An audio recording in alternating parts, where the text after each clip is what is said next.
Okay, guys, here we go. Happy Mother's Day to all the mothers out there. Hope you guys had a wonderful day. I just got off work not long ago, but I did get a message from my son to say Happy Mother's Day. That's all I was kind of hoping for, to be honest with you. So nice to see you guys here. Let's see here. Yeah, I get day two. Yesterday, that I can't even honestly, I can't even understand how that live ended up being over 9 hours and like 9.5 hours long, pretty much. It's almost like coming back in force for all the over 2 months I missed or something. But anyway, I still, even when I was thinking about it today, I was like, how did that actually turn into a 9.5 hour live? I mean, if I didn't work, I still could have kept going. But yeah, so let's just say hello to you guys in chat there, because obviously, again, Mother's Day and everything like that. And um, a lot of people might not know this as well, but Suzanne Morphew was the case that, although I looked at Delphi, which kind of made me kind of look at in the true crime, it was Suzanne Morphew's case that I had started following right from the beginning, because she disappeared on Mother's Day of 2020, exactly today, as a matter of fact. So it's kind of come full circle now, with the days and the weeks. But today is the actual day that she disappeared, on Mother's Day. And we all know that very more few people that don't know the case. So we will watch a little clipping of Suzanne Morphew in her honor as well. But hi, nurse, how are you? American Justice. Hey, Melissa. Happy Mother's Day. Hi, Dodie Dodie. Happy Mother's Day to you all, wonderful mothers. I'm so happy to be here. Big hugs to you, Sunny. I'm 3/4 of the way through last night's live. Got to chop that one up for all those people that weren't part of it or didn't stay around. Even Belinda sent me a message and said, I ended up falling asleep. I'll have to go back and watch the rest. Well, and by the way, to Belinda, she said she was going out for Chinese food today. She said it's her fave, and I'm like, my fave too. Love Chinese food. Wow, you did an amazing, Sunny. Thanks, Belinda believes. Glad to see you guys back, and then a lot of familiar names for sure. I did set this live again for subscribers only mode, and that's just because I feel this. If people actually want to follow this channel to watch the content and they want to talk in this chat, I've decided for most part that honestly they can be subscribers if they truly, want to follow this channel. And then for the people that don't need to subscribe, and they can just watch the live but not be able to participate in the chat. I feel like that's fair, to be honest with you. Happy Mother's Day, everyone. Root Strength, Shy. Hey, beautiful humans. Great live last night. Sunny, yeah, we'll talk about that part in a bit, about the live. Happy Mother's Day to all you mamas out there. Absolutely. Very happy Mother's Day to all. Carol, hi, Sunny. Happy Mother's Day. I have to watch the first half of your marathon from yesterday. It definitely was a marathon, wasn't it? I can't even think, because I just remember looking and it was like 2 hours and 34 minutes, right? And I'm thinking to myself, that's not bad, right? Daniel can stay on a bit longer or whatever. And then next thing I knew, it grew into 9 hours. Crazy, I know, but whatever. YOLO. Hi, TJZ mom. Hello, Sunny in chat, mods in chat. Truth and justice for Jack and Lily. Absolutely. Um, we'll discuss that. How you guys feel? Being Mother's Day, and Maleyha, a little bit we'll talk about. And let's see. Hello, Marie Antoinette. Happy Mother's Day to everyone. Damn, Grandel.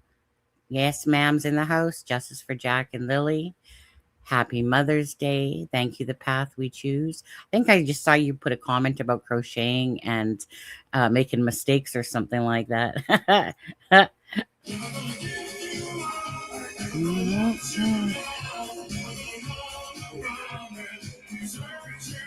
Christina Sweeney. That your name's very familiar. I think it's been a minute. New member. Thanks, Christina. I think it's been a minute. think I talked to you a long time ago. That name just looks very familiar. Kelly Thompson. Hello. To Marie. I want to say, it's because the A is right there when I say Marie Antoinette, but then I think Maria for some reason. Anyways, yeah, this was the one right here. Hi, Colleen. How are you? Streamlabs is in the house. Remember, it's going to tell you you're posting links if you don't do your punctuation properly. Oh, how I miss the music. Even I, miss the music. I wanted to tell you all, just jokingly, though, of course, that I think I miss the music the most. A Mustang. And I guess Facebook is having an issue, so whatever. Hey, Kimberly. Hello to everyone. Hi, Angela. Hi, Carrie. Again, happy Mother's Day to everybody. Sunny, you're back. Thank you for coming back. Jack and Lily, and happy Mother's Day. Yeah, I'll probably start doing more lives again. Yesterday, it kind of pumped me up that, it's kind of like when you take time off and then it just keeps going into another week and stuff like that. But anyways, I feel like I'll be doing more lives again. Kelly Thomas, I think I said you already, but it's okay. I know if I fell asleep or was put into a liar's coma last night. Happy Mother's Day to all the moms, grandmothers, and fur baby moms. Maple Leaf. Hey, Maple Leaf Mama. Hey, from Newfoundland. Happy Mother's Day. Let's see. Hey, great to have you back. Thank Coldburn. Let's see here. Seaweeds in the house. Hi, Sunny, you must be exhausted. Well, I only got like 4 hours sleep because I had to get up pretty much at 4:30. I think I hit the alarm like 2 times past that, to be honest with you. But I'm good, to be honest. I'm good. I thought it was amazing. As long as I try to get 4 hours sleep, that's kind of what my clock does, is about 4 hours. I mean, I'd like a little bit more, but my clock is set kind of for 4 hours. Sunny, welcome back. I have no idea you even did a live last night. Hi, Carla. Until this morning, 9.5 hours. Just pretend it was only 2. Just put it on like 2 speed or something. Happy Mother's Day from one mom to all the others. Let's see. Hi, Leslie. How are you? Christina, Alaska. They had a memorial for Suzanne. That's beautiful. That's nice. Yeah, that case as well, I just want, in any case, you just want justice to be served, right? If you did something and you're accountable for it, then you know what? Those were the choices that, say, Barry made. And I know he's not been found guilty. I mean, they did have to pull back the charges so that they could try him again another day, and that day's going to come again. And this time they, see, if anyone doesn't know, with Suzanne Morphew, right? This is, sometimes I've referenced it in Jack and Lily's case because basically it's like her bike was planted not too far from their home in Colorado there, and her helmet was this way, and it was staged, is simply what it was. So it reminds me about the blanket being staged, like staged this way, but go this way type of idea. And it will come to fruition that Barry Morphew basically staged it. But what it was there was a bunch of pings, right? And as Barry was running around the house, and I believe his answer to that, as his phone is like ding, ding, ding, ding, ding, ding, ding, he's chasing Suzanne around the house. But he said he was killing gophers, right?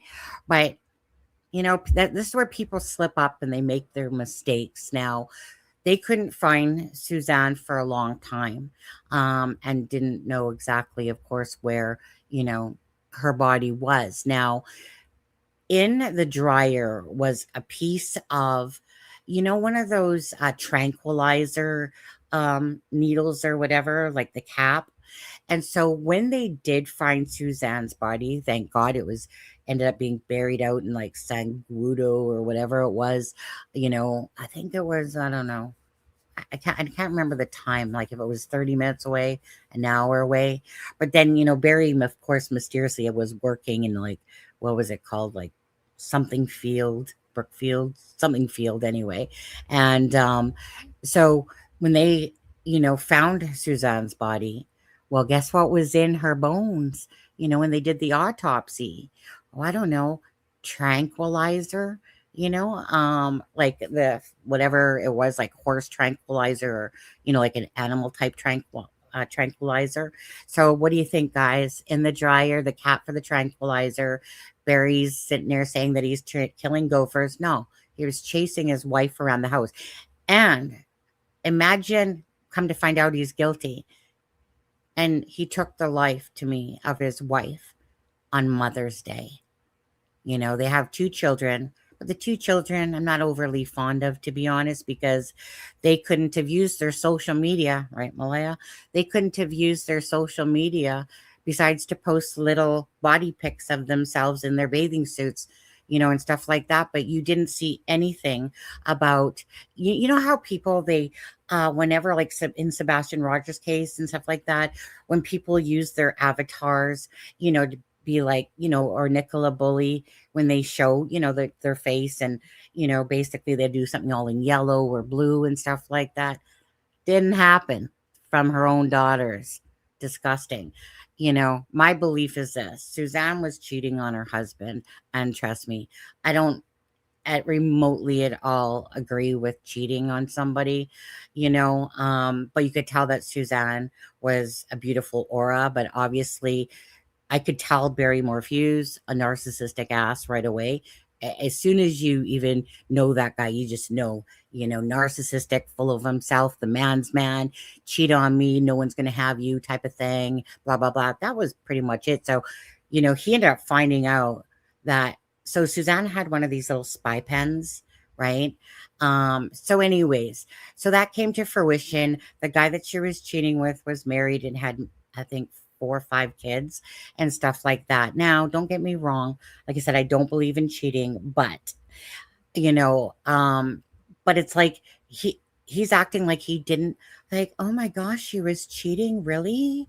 No, I didn't know that. No, I wouldn't have killed her. But anyways, it will come to fruition that Barry Morphew, Suzanne's husband, you know, took Suzanne's life. And that's pretty pathetic. I think anyone that takes lives, you know, I just, I can't even wrap my brain around people that have that type of mentality of thinking, to harm others over situations that could easily to get a divorce, but they're like, well, then they're going to get money and this or that, or I want the money, and it's just sad and sickening. But anyways, so Suzanne Morphew, May 10th, 2020, and just waiting for her justice. But prayers to, of course, her family and the loved ones that actually cared about her on this Mother's Day. Okay, sorry, I better scroll down here. Hi, Sailor Moon. That is what my son's. That is what my son and I had today. Did ya? Nice. Hi, Dawn. How are you? Leanne's in the house. Hi, Stacy. Happy Mother's Day, everybody. And I'm just going to kind of scroll down. Let's see here. Past Streamlabs. Gray Wolf is in the house. Happy Mother's Day. I think I said Carol's already. Hi, Joyce. Happy Mother's Day to all the beautiful mothers. I made it through 6. It's a long haul. Mike, hi, Sunny. Happy Mother's Day. Great show last night. Yeah, thank you guys. It was unexpected, honestly, but it was like whatever. Like I wasn't gonna sit there, and be a dick to Daniel and stuff like that. You just, if somebody wants to talk, you let them, right? Even like I said, to people yesterday and stuff like that. So just because Daniel hopped on a live, doesn't change my thoughts about the case, whether it's regards to Daniel, Maleyha, or the situation. It's most of it's all, the rarity of it all, right? But the thing is that again, you just like For me, hi Nova. So you. But we'll come back to that in a minute and talk about stuff from yesterday. Hi Angus. Now you want to make me want an Angus burger or something. Hi Gail. How are you? Tamlin. The hustler. Uh, Envision. How are you? Brian. How are you? Brian, you've got this very rude side to you, by the way. I'm sure you know that. I remember these comments. The husband of Lynette Hooker case reminds me of BM. He said she fell off a dinghy in Bermuda. Oh, I know the case you're exactly speaking of, right? It's one of those cases where, oops, she just fell off, and yeah, I get it definitely on that one. Um, Nancy Guthrie case was another case. I always hit the like button before I chat so I don't forget. But thank you for doing that.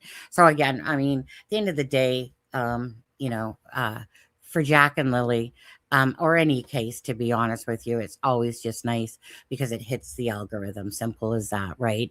The more likes there are, the more it hits the algorithm. And I have no problem doing that when I'm watching the other channels as well, because you know that every like helps, to keep the stories out there. Um, Nurse for 10 months on there.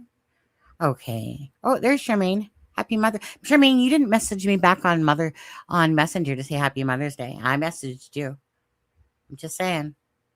I kept looking, going, she looked at the message and she didn't even say Happy Mother's Day back.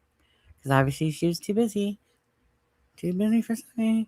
Hey, baby monkey, how are you? Where is the truth? Nice to see you.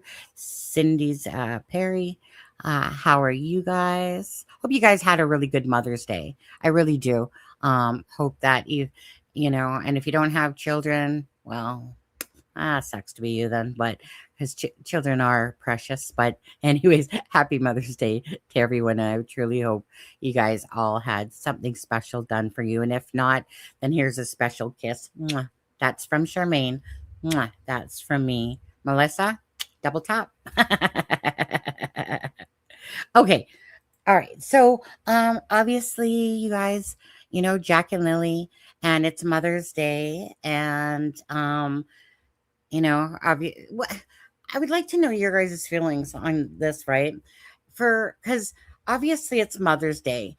And as a person having a heart, like, about mothers regardless, you know, I don't know really how I feel about Maleyha because I really do not like any of the actions she's done to show that she's been this really good mother. I know what Belinda has said about how she was when she would see, the kids and she would come over, and that this is a different Maleyha. But I have a hard time. Like, I mean, I don't wish anyone ill will, but because there's not been any charges to sit there and say one way or the other, of involvement or whatever. But by the same token, I can't be I can't be disingenuous, because I was thinking about it and in my head I'm just like I really should I give a shit, you know? Because her actions have not matched those of what I deem as two missing children, you know? But yep, if I'm wrong, then I'm wrong, but I don't know. I mean, yeah. How do you guys feel? Like, do you think, say, Maleyha is putting on a good on act today, that she's, you know, being in all this pain and sorrow? Do you guys think that Maleyha's in pain and sorrow? Do you guys feel sorry for her? Or do you really just don't give a shit? So just curious what your guys' thoughts are on this Mother's Day of Jack and Lily missing, you know? Um, my daughter showed up in between her grocery shopping with my grandbabies and brought me a beautiful orchid, and then stopped back after grocery shopping. Grandbabies stayed here, brought chipotle. Yummy. Nice. Nice. It's great. Like, honestly, it's nice to hear that some people are having a good day, went out. Like I said, Belinda went out with her husband and son, she said, and then going for Chinese food and stuff like that. And I was jealous because I don't, my husband has this thing with grease, certain greasy foods like KFC now and greasy foods. So I never have Chinese too much because before when, we would order it is because he could have it. But now he'll get this wicked pain in his chest whenever he has too much greasy stuff. And so, yeah, so I don't really get the Chinese food that often anymore because it's just awkward, really. Like you order from here and I order from there and there. But anyways, I do love my Chinese food. I do have sweet and sour though, or sweet and sour is it pork or chicken in the freezer. Could have that for myself today. Do. Okay. Um, I wish she would come talk so that we could get to know her. I hate judging someone without seeing a part of them first. I'm true enough on that one, Tush. Um, is that with Malaya, we really haven't got to see that side of Malaya at all. We've just seen what we haven't really seen, which is Malaya. But I too like to, judge based on what I'm seeing myself. But I can't say that I'm, for myself, very happy about how this whole case has been conducted, you know, at all, by her actions and lack thereof. Um, I just, how do you not? How do you not come to the surface for your own children, you know? So I'm usually never far off on my judgments when it comes to people. So I'm probably going to go with what I think and feel, and I just don't think that she was being that great of a mother. Maybe she was at some point, but I don't think that she was being the mother she definitely could have been. And if you feel like you're in a relationship that has, involving drugs and you stay in it and stuff like that, then you take accountability, for every action that you do is still your responsibility. But it's about the kids. Yeah. Anyways, so I really dislike the word. Three people love to use it in this case. Her silence, not, no, sure don't. Her silence speaks loud and clear. It was very depressing watching the vigil for the 1 year, and not besides that little girl go up, besides who we saw, Kent and Belinda and the others. But those we always expect to happen because they do what they say they're going to do. But just to only see, like, do you know what I mean? Like, there's certain things, like when you're talking about a 1 year anniversary, it's not like I get it like every month, 3 months, 4 months. Then you get these hurdles that seem to have a little bit more kind of like, meaning to them a little bit more in the sense of it's been a year, the exact day, to the year. And just to see just a little child go up was just absolutely disgusting and heartbreaking. I always thought Malaya had something to do with it. Even giving her benefit of the doubt, I come back to the same gut feeling that she is the only reason her kids are missing. Okay, so MBM met Malaya, spent her year partying, dating, shopping, and taking care of cats. Why didn't she work or at least go to school? Well, she did work. She worked for a few months when she was, I think, 15 years old. So she did put in her time. I feel like, she should be getting her, honestly, give her CPP, old age pension at this point. I feel like it was earned. But what I'm having a hard time with is that the same thing that the family was representing about Malaya and the lack of showing this care, and even with Wade, like regardless, like his video, it's like then you have Anita Bonita saying the same thing about the feeling in the home, how Maleyha was acting and stuff like that. And it was just pretty much the same way that was being talked about, about Maleyha. So there seems to be this, you know what I mean? It's kind of like if all arrows are kind of pointing towards this, it's probably true. So, when Benita was speaking about how it was and what, Maleyha was on for child tax credit, or Cindy was trading in a car and stuff like that. In my head, all I'm just thinking is, and 2 kids are missing. And that's when you start thinking in your head, like, where's the lying coming from? Where's the truth?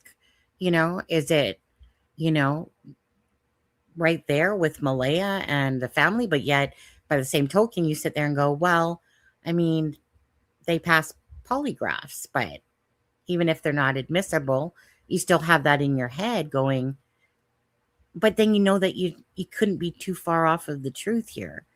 So something's just weird and strange about it all. Sorry, but I do not feel sorry for her. Not once has she pleaded for Lily and Jack. No, no, no. I think there was the letter when she asked us to keep all searching for her children. Um, I'm well, enjoying my day off. My kiddo made me a brunch and we're having freezies. Thank you for asking. Do, do, do, do, do. Maleyha looked terrified in her interview. I feel like she's hiding the most, and in my opinion, anyone who claims to have heard the kids Friday is sus on this one. Yeah, so like I was saying to Daniel yesterday, right? Is like, I mean, that would be like one of the biggest things in this case is to have, just a polygraph, right?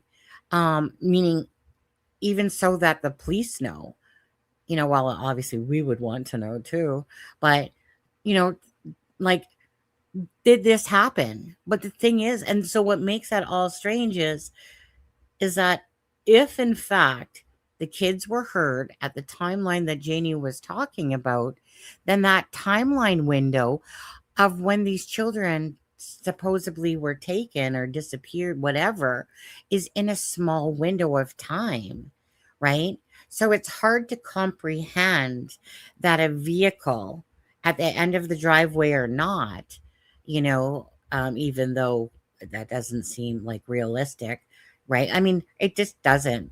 What doesn't seem realistic is when you take the event of that particular time and then say a vehicle is at the end of the driveway. And then let's just say Maleyha did have it planned that somebody was going to take these children somewhere, but then it turns into this whole ball of, like, not only like, it's like morphing it into a fantasy of stuff that's just not typical in crime cases. So let's hide 2 children. Let's give them to somebody. Nobody's going to speak out. Nobody's going to claim the reward. And when too many people have knowledge, there's going to be people that will bust, and they'll sell you underneath the mat because of the reward and stuff like that. There are decent people out there that would literally, and there's pieces of shits out there too, but there's a lot of different people that would just have a heart and wouldn't want, you know what I mean? So that's why it's like when you use Occam's razor, because the closest line to the truth is directly in front of you. And to go off and have to think that this event would have happened for this event, and not only that, but then the RCMP could not figure all this out when there's that type of movement going on is absurd. Like, it goes to the land of absurdity because it's just so far stretched that that scenario to me doesn't make sense at all, right? It's just being reasonable in your brain to go, they would have had to have got by this, past any cameras, and other people involved. You know what I mean? It would have been, it's way too much. And that's why sticking with the Occam's razor, which is the most likely to the truth, is usually that's the people that, of the parents or someone close to the children that are the most likely suspects, the most likely people to look at. It's not because I want to force myself to believe that. It's because case after case, it's proven to be true. But with two children, makes it even more likely. So, when you try to wrap your brain about the different scenarios of it, okay, at first, right? Uh, was bus driver's pedo brother around in the area, right? Saw Jack and Lily or something like that. But apparently he was living in a whole different province at that time. The police say there's no signs of an abduction. And I always remember the way it was said at the press conference, because it was like, because we're telling you, if we had something, we'd let you know. And it was just the way that it was said like that, and so fast, right? It's like it was said so fast that I was like, oh, okay. I mean, could it ever come to fruition? It's a possibility. The likelihood of that happening, that two kids that never wander away, that never go out like that, and then they do, and not only do they do that, then they go to the end of the yard, and then somebody happens to go, ooh, yes, I was waiting for you to mysteriously sneak out of the home and, come, my little pretty children, type of thing. Again, it's a very unlikely scenario to have happened. And so then you look at, well, what are the other possibilities? Well, the main one is family involvement, and that is the most likely scenario. And again, unless something shows me different, because it's not like Maleyha can go, here, I got proof, It's not like Daniel can sit there and go, you know what, I got proof for you all to believe me and stuff like that, right? You're just going based on the information and what makes sense. And there's only so many logical reasons. And it's not logical to think that two kids wandered down and up to the pipeline. A blanket ended up in the tree. It certainly wasn't dropped there by a freaking baby pelican or something like that, right? I mean, Daniel had said that the blanket was planted, but I mean, there's not a piece of me that never believed that that blanket was not planted. The boot print, different story. I don't believe in that boot print being Lily's myself. But regardless, right? The chances of two children, ages 4 and 6, walking down a road all that way, not one car passes by and doesn't see these children, and they manage to avoid the drones and the searching and all, it doesn't make sense. Right? It just doesn't. And so it's just, to me, process of elimination there of what truly would make sense and what doesn't. Sorrow says a lot to me. Do I feel sorry for her? I have empathy for anyone in a DV situation, but I also have anger that she didn't get herself and her children to safety unless she did hide them. Yeah, absolutely. Hi, Shannon. How are you? I'm all 3 adults failed Jack and Lily. I think a lot of people failed Jack and Lily, if we're being honest. I mean, if Cindy and Wade and that knew what was up, obviously if Maleyha wanted out of there and stuff like that, and they were aware of the situation going on with the children. But, it's like I said, so a lot of people failed Jack and Lily. And unfortunately, it is what it is. Could have, would have, should have, didn't happen. I don't feel sorry for her. I did at the beginning. I feel sorry for a woman who takes advantage of people and lives off the government while she's able-bodied. Well, I mean, well, like I said, Anita Bonita there said that she was on that tax credit, and I can't wrap my head around that. I can't see why she's lying, because we all heard about the tax credit, and that's what makes it hard with all this, is because why, if someone's really truly missing their kids, but yet you're like on the phone trying to get a tax credit, but this is coming from third party, but there's certain things that people say that you tend to find more believability in it. And there's certain things that Anita says that, are similar to things that we already know and, heard. So, okay. I honestly feel sorry for her. She lost two of the best things in her life. In my opinion, she is complicit. She would have to be a sociopath. I guess time will tell the story, regardless to this case. And that's what I'm very, familiar with, in the sense of cases. Hi, Canadian S. Happy Mother's Day back to you. I can imagine remorse would be an overwhelming feeling, even if she's innocent. She must have remorse for the choice, you know, and probably so. You would have to be pretty right, unless you're a psychopath. You would have to be like have no heart at all. And I don't think Maleyha. I don't. I think she has a heart, but I also think she's fucked up her life in a lot of ways as well. And I don't think that she's learned from mistakes. And I think that she is, just accustomed to getting her way and stuff like that, to be honest with you. 1 second. Hi, Badettes.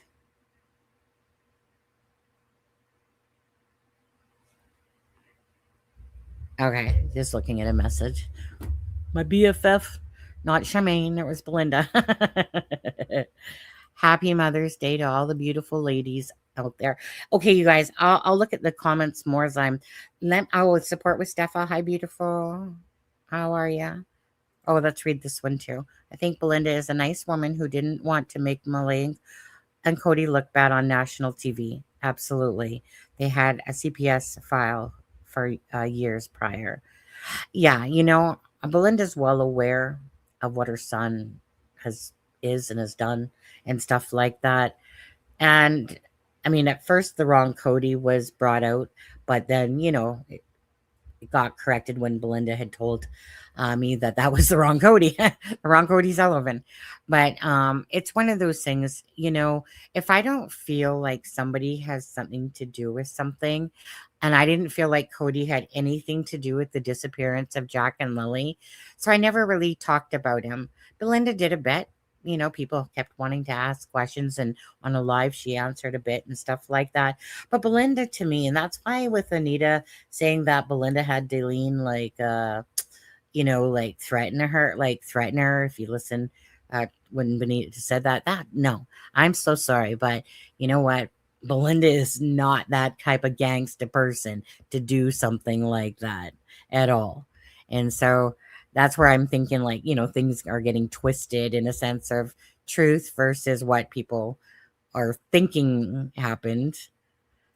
From day one, I thought the same. That hasn't changed. All on the property involved. Maleyha is biological mother and had a duty to protect her children. I mean, obviously, right? It's even as about the duty. It was the duty of Daniel and Maleyha to protect the children, and that's why people were talking about responsibility, right? It's when you feel like people are making excuses and they're not taking the responsibility of the actions. And that's what a lot of people, want Maleyha and Daniel, which Daniel was, we brought that up yesterday. It's just to acknowledge that regardless of the truth of this case, that you're acknowledging that these children disappeared, underneath your care. But then on top of that, then there's the duty as a mother to also, fight for the kids, to fight for the fact of helping find them. That's a duty as a mother. You put your self-absorbed, anyone self aside, and you sit there and you beg and you plead. What loving, caring mother would not do that for their children? What truly loving, caring mothers out there would not do that for their children? Your children's missing. You would have to freaking pry me off the fucking TV, and anywhere that I could speak if it meant that somebody could offer to bring out the awareness to help me. I would be so panic stricken. I would be just a basket case of tears if ever this happened in my life. I just couldn't imagine. And then, like I said, those actions. So the actions of the mother to me are absolutely just, you guys know how I feel about it. I just really feel it's disgusting. for a mother, because I'm thinking like a mother, because I am a mother. And children are our worlds for the true mothers that truly care about themselves, like meaning the kids instead of themselves and stuff like that. I couldn't imagine a world where I didn't put my child's needs first and care level first over top of my own to make sure that he was protected, or that I would fight for him tooth and nail, right? Because that's, to me, the true caring mother, not these selfish ones out there that care more about, their own lives or this and that first and foremost. Sorry, you have children, they come first, and they deserve every beautiful moment that they deserve in life, with structure, of course, not to be spoiled, but to be loved and cared about is what children need. They need to know that no matter what, they're in a safe place. I wondered if the slipped out the fence that fence that Daniel was working on that night before, because he was trying to fix it and maybe he didn't get it finished. So that was another inconsistency actually of Daniel's, because again, I remember that, but I'm just thinking of it now because you just brought it up. So Daniel said that the fence was finished on the second. The fence was not finished on the second, because we have the pictures to show that exact day, of course, when the news coverage and the drones and the pictures from the second. And so it's the there's no gate on that particular spot there at the time, meaning the gate was not finished, right? But Daniel had made the comment that the gate was finished, but it's not, because all we have to do is go to the photos to show you, right? And so I mean, the kids could have easily, because when they were building the fence, they had like the fence behind it and they were building the fence in front of it, and the kids could easily just, of course, go around, and out that gate if they wanted to. But in saying that, then that would go against everything that Maleyha and Daniel said about the children never doing that, right? But the children definitely could have walked out that gate. It's not like it had the gate door on it or anything like that. I have no sympathy whatsoever for Maleyha. Never advocate for Jack and Lily. Yeah, I can't. Like I said, I can't sit here and fake just being a person that just sits there and agrees, or tries to be that, that nice person and stuff like that. When stuff like this, it pisses me off. It pisses me off. These actions have pissed me off. This case pisses me off. Pisses me off because there's two children right there, and there's a swarm, a bunch of liars, obviously, that is going on.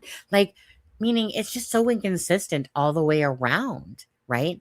How do you, how can you, like, let's say one or two people are telling the truth, and let's say, three or four others are not.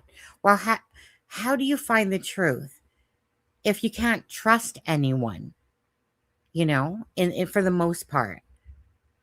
So where's the truth if there's different stories, right? And then the mother leaves the property. The stepdad is all over the news, and that's just weird in itself. That's not a normal situation that a stepdad goes to the news while the mother takes off, right? So is it, pretense in order to hide the truth, or is it sincere of his actions, right? Now, actually, no, I'm not going to get into all that stuff yet. We'll get into that in a bit. I'm going to play, you guys, Suzanne Morphew. Again, for anyone that's coming in, Suzanne Morphew. Again, 6 years ago today. Yep, 6 years ago exactly today, Suzanne Morphew disappeared. So I'm just going to play a little clip and then we'll come back. Well, then there's one more clip I will play, and then we'll come back and we'll get in all chatties and stuff. But for all you people out there, happy Mother's Day. Father's Day will come in June, so you guys can hold off for any of the males out there. Wait your turn. Okay, so share screen, and we'll play this. Okay.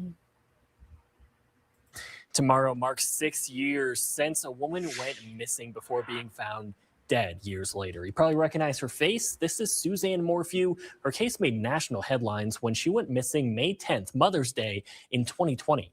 Her husband, Barry Morphew, was arrested for her disappearance before those charges were eventually dismissed. After her body was found in 2023, he was arrested again for her death. That case is ongoing now. And as it makes its way through court, members of the community in Salida say they're working to keep Suzanne's memory alive and keep her smile at the center of the story. 11 News reporter Damien Bartonik is here in studio. He spoke with a woman who knows Suzanne and organized the event today. Damien, this is an annual event, but they say this year it was a little different. And they say the fact that someone is facing charges for this now makes them feel like justice might finally be served. Tisha Leeway says she's been following this from the start, and she's fighting to keep Suzanne's memory at the center of it all.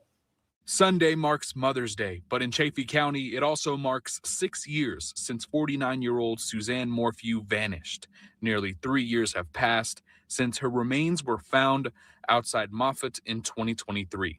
And on Saturday, friends, supporters, and community members gathered to honor the life they say lit up every room she entered.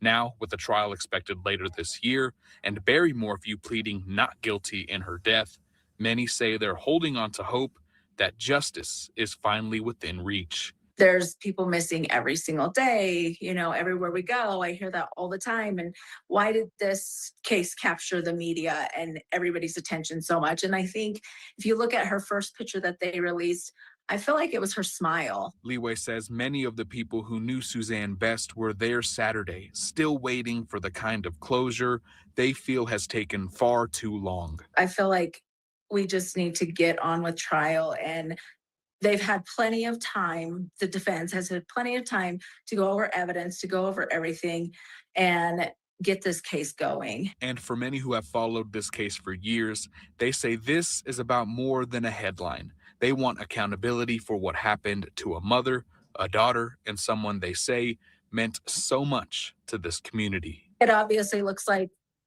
someone will be spending the rest of their life in prison because, Suzanne did not deserve this. Suzanne is spending the rest of her life where she should not be.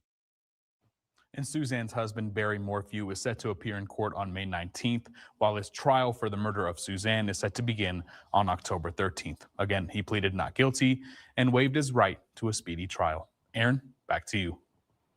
Following this as it goes through court as well. Damien, thank you. Now let's switch gears.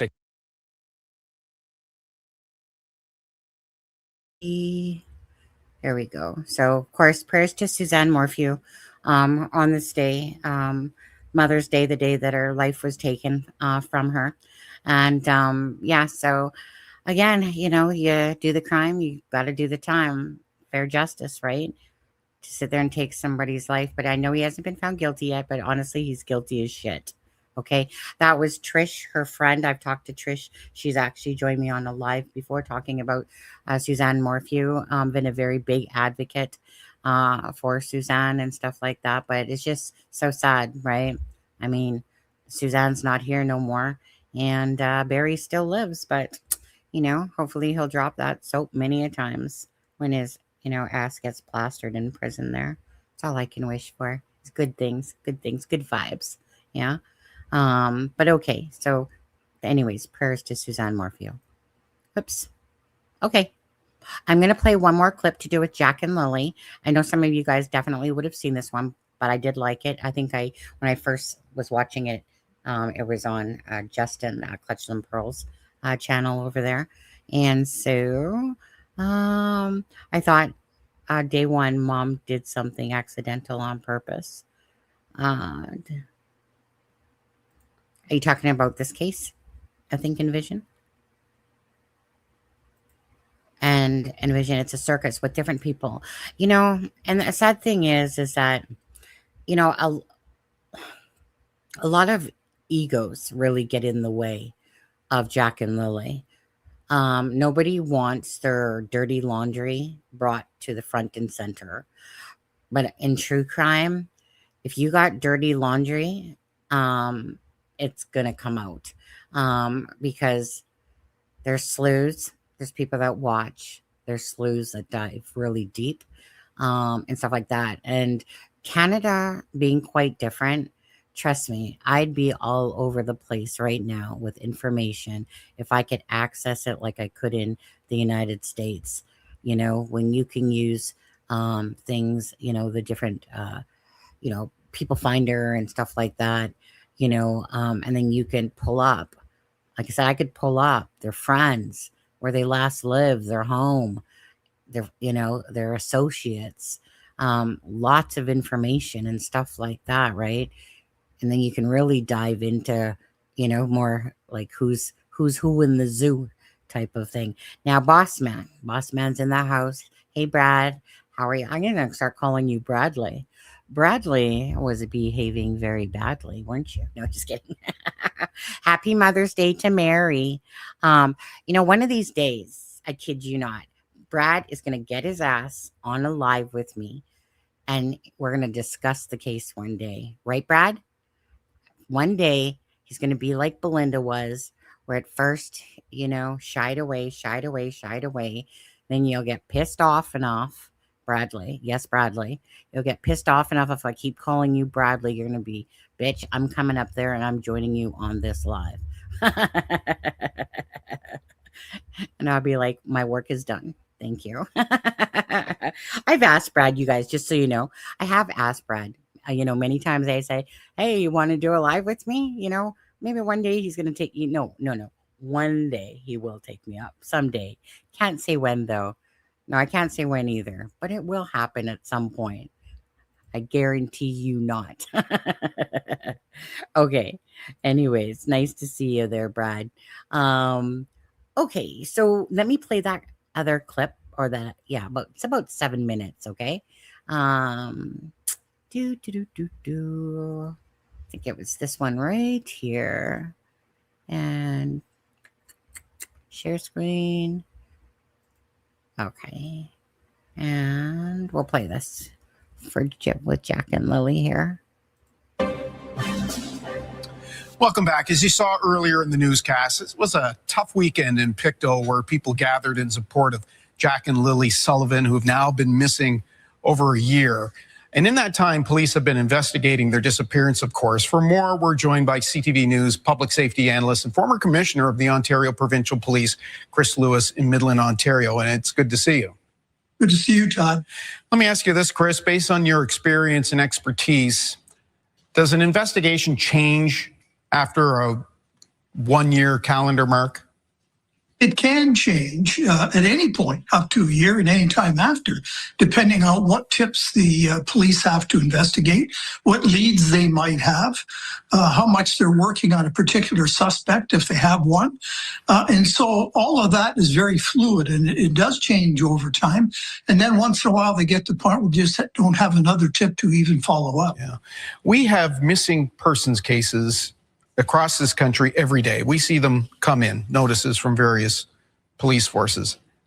This is different. How rare is this type of case, again, over your many years in policing?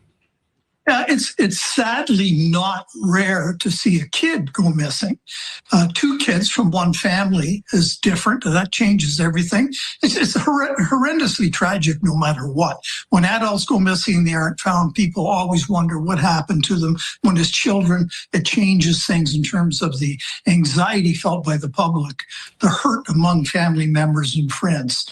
But it does happen, just thankfully not very often. Yeah. You mentioned anxiety in the community. There certainly is that. Folks in Pictou want more information from police. Why don't investigators share more of what they have?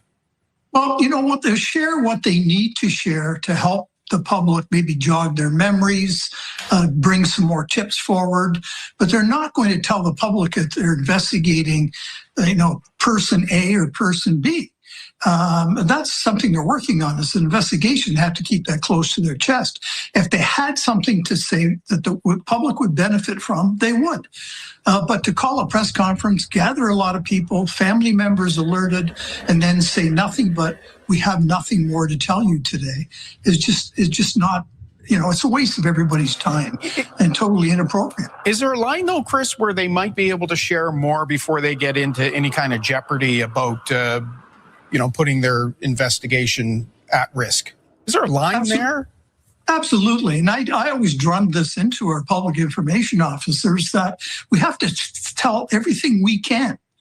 And if there's things we can't tell, then we have to explain why we can't if somebody asks us about it. But if we want the public to help us, we need to tell them what we can, bearing in mind, in the case of maybe jeopardizing a trial, integrity, there's some things you just can't say. So we've heard from the community members, a lot of them, again, feeling frustrated that perhaps they're not getting all that the police might be able to offer. And then we heard from RCMP on Friday saying they're frustrated by the amount of misinformation, speculation that's being thrown around out there. And they're looking for more solid information because the point was made, we're trying to follow every lead we get, and a lot of them just aren't very viable. Well, if people have viable information, they truly believe they saw or heard something that can be of value, then by all means, please call the police. Call the RCMP, call your local police, pass it on, call Crime Stoppers if you're worried about your identity. But if you want to help the police, then do so. Putting kind of silly things online, like I think it was my great uncle who lives in Timmins, means nothing because you're a nameless, faceless person. So how do they follow that up?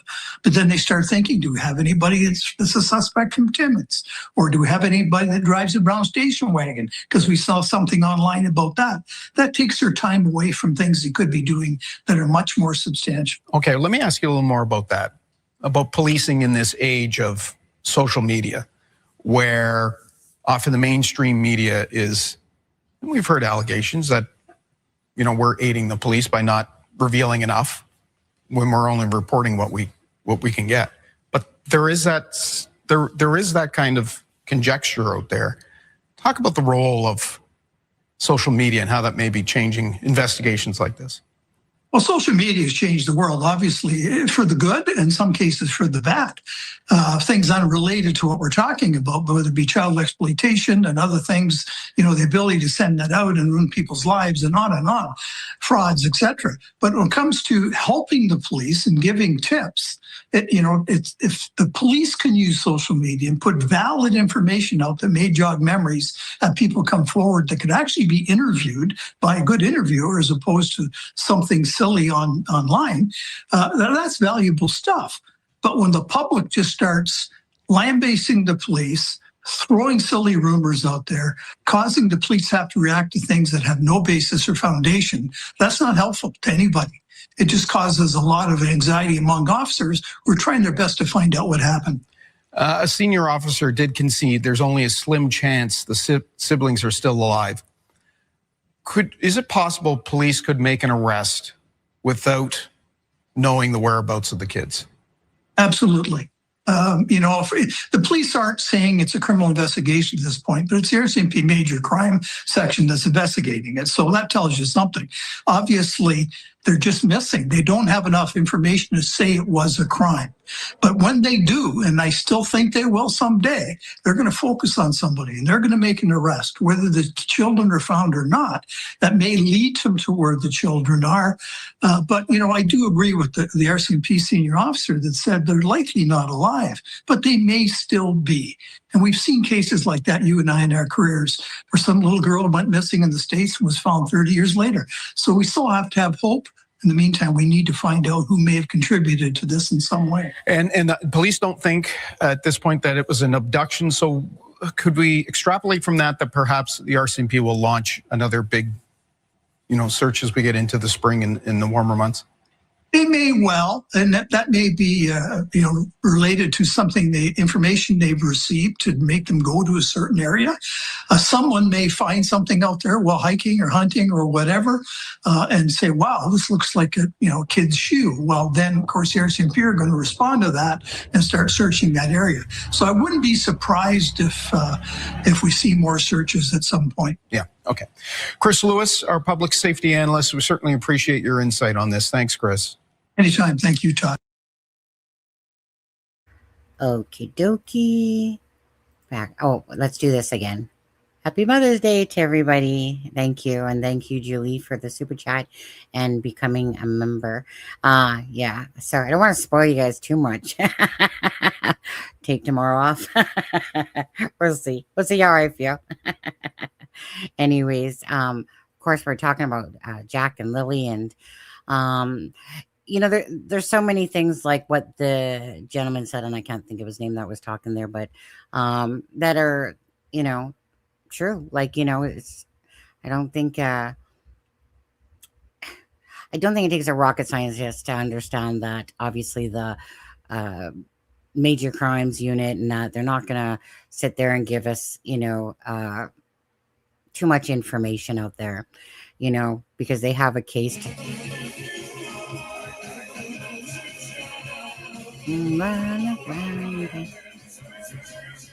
I desert you for dessert. Sure would. Thank you, Robin.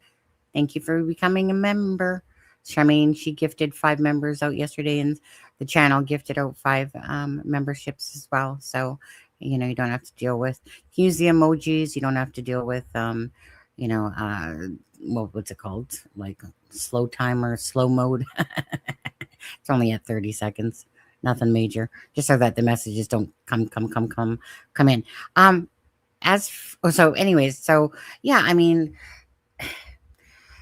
it's one of those things like we'd be delirious if we thought that in a sense that they weren't looking at the case as something obviously criminal, right? But they've just haven't obviously turned it into a criminal. But at some point it will, at some point, but that's only once they get what they need, right? I know that they know that something's amiss for sure. I know that they have a ton more of information to go on and stuff like that. But Belinda believes, where's the truth? I'm wondering if the bathtub was yeah, I'm sorry, but the bathtub thing is just a big old rumor as to me. And if I'm not mistaken, again, take it for what you want to. I remember Daniel saying that pretty sure that Maleyha was asleep, that she was sleeping when he came in, like meaning, and the kids were in bed, but anyways, I think that the bathroom thing, I remember somebody like bringing up that theory before, but I just think like a lot of things, again, the waters definitely get muddied as time stretches on. And then more people are saying stuff, and it just becomes a big, like rumor. When you look at the start of the case, and what we're seeing and stuff like that, and what people are saying, that's really more where the truth lies. And I'm sure that there is been more truth, kind of coming out, but you don't really know what's accurate or not when different people are talking from different sides of the fence and stuff like that. And then it just really gets confusing about, like who's being honest. And that, I know Daniel didn't agree with me on this. And then, at the end of the day, I talked to Tent. It's not like we're BFFs, but we definitely, talk back and forth, and,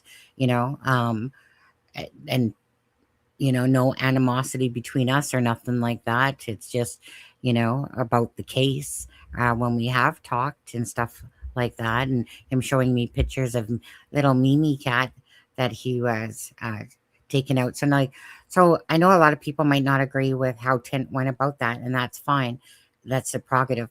But I did really like the fact that, although, Wade didn't know he was being recorded, but there's that piece that says, but at least we were hearing his true thoughts. So although we got it, and some people feel like it would, like I said, in a way, obviously, that, some people, obviously it was, to talk about the trailer and then, finding out information and stuff like that. So whether you agree with it or whether you don't, it was true feelings. It was like, for the most part, right? Because obviously you're still guarded because this is a stranger to a point. But Wade seemed to speak very freely. And I think that's because he himself, knows that something weird is up, I mean, obviously these people know Maleyha, especially, and Daniel to a point, for as much as say they seen him, because it doesn't seem like anyone went over to the property too often, and plus Maleyha pushed pretty much everyone away, right? Now Maleyha did say that Daniel, like when she was messaging me in Messenger, Maleyha did say that Daniel did force her to basically get rid of her friends, block whatever, and that there was only like one friend that she could really talk to or something like that. Obviously, she talked to her mother probably frequently, I'm sure. But so it's hard to understand this because, Daniel's telling us about Maleyha, basically wanting to block her own mom out of her life and stuff like that. But yet, if they're talking all the time, that's not really like blocking someone out of your life, really, especially if he says that the conversations got more frequent. So it's stuff like that just, like I said, it all, you're just going, okay, but out of that, again, where's the truth? Is it true that Maleyha wasn't, maybe didn't want to talk to her mom too much, or is the truth that she was talking to her mom a lot? Don't know. I mean, we all kind of sometimes can have issues with our mom, but to kind of block them out of your life, you'd have to be a pretty shit mom, usually for most kids to do that. There have been lots of rumors and people are running with them. Hey, Robin, thank you. As soon as I saw the poster at the search, I was thinking that doesn't look right, but I'm thinking Maleyha would have said something to Nick if it was wrong. As soon as I saw the poster at the search, I was thinking that does not look right, but I'm thinking I'm not really sure what you mean by that, to be honest, because I don't know what you mean by the poster. Like, what do you mean when I saw that poster at the search? As soon as I saw that poster at the search, I was thinking that does not look right. But I'm thinking Maleyha would have said something to Nick if it was wrong. Yeah, I'm not really sure what the actual poster you're referring to be honest. That's so true. Where it's the truth is so sad. Hey, Jackson, it blows me away when people have a high IQ like Daniel still live in poverty. It doesn't make sense. He's a smart kid. You can tell how he communicates. Why can't he hold a job?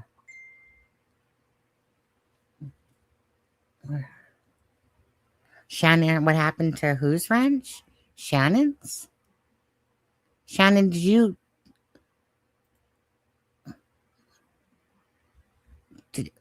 I have no idea. I would never have taken it off myself. You're talking about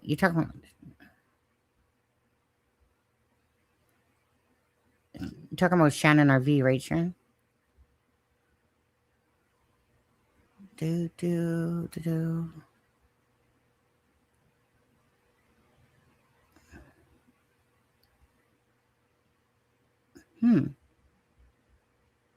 One second.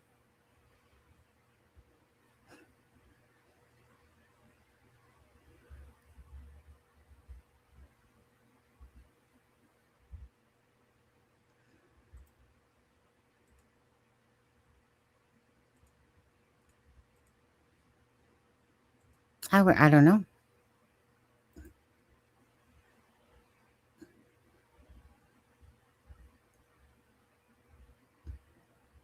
Didn't even dawn on me yesterday at all, to be honest with you. Anyway, I put it back. I couldn't tell you. I don't know. Yeah. Shannon, you should have said something to me. Unless you didn't, I didn't see it. Sorry, now I'm just scrolling. Let's see if Maleyha wasn't involved. She should have talked right away as soon as she got away from Daniel. You would think, right, Shania? You would think.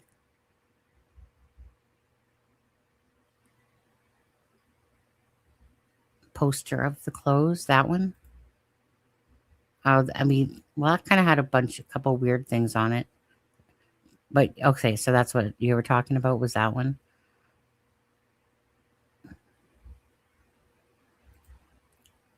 It truly is like, do you get a personality transplant? The guy talking last night seemed a world away from the guy who sent text. Maybe he is an expert chameleon. It's confusing. Well, I mean, I kind of like what I said to Daniel on the live yesterday as well, is like, yeah, like, okay, so you guys can tell, like, when he's first doing his interviews, like a lot of the stammering and stuttering and, kind of like a hot mess. And then as time went on, you could tell he looked more comfortable in interviews. But, Daniel talking, say, on DTs and stuff like that. But yeah, it from Charmaine's live with Daniel the other day, I mean, I feel like it was very apparent that definitely Daniel's persona. Like I said, if he would have talked like that, say from the beginning, it probably would have been a different light, but on Charmaine's live and even on, even though I think you cut me off more, Daniel, on yesterday, which was fine. Honestly, I don't care. But I feel like you did more so on this live than on Charmaine's live, now that I think about it. But anyways, but yeah, so, the way he's presenting himself now is, you can see the difference, right? You can see it. This is more coming across like a person that's put together better, for sure. I think anyone would have noticed. I'm sure everyone probably did notice it from Charmaine's live originally the other day. I think Daniel is smart. I think that he's smart in it. I think everyone is smart in their own ways, right? Like, I have my knacks, and then there's other things like I'm freaking clueless about, Mine is, like I said, I have two sides that are my favorite sides. My the intuitive side of people, feeling like, especially like if I'm in a place, I can tell you right then and there who's moody, who, who's kind of like the good apples and stuff like that, Moody Judy's, and that's what about the Suzanne Morphew case too, is that you saw this beautiful aura around Suzanne, besides the fact that it happened on Mother's Day, obviously caught the attention, of people, which made the case, huge for back in its time there, especially. But why it keeps coming up, over the years, of course, Suzanne. But it was a combination, Mother's Day, and you saw this beautiful woman with this beautiful smile and this just beautiful kind of aura around her. And so, yeah, kind of like what her friend Trish said there, she goes, well, why did it capture? But Mother's Day is a big part of that as well. A mother disappearing on Mother's Day, it's going to catch the attention of a lot of people. I had to make a whole new account a while back. Oh. There's your wrenchy back.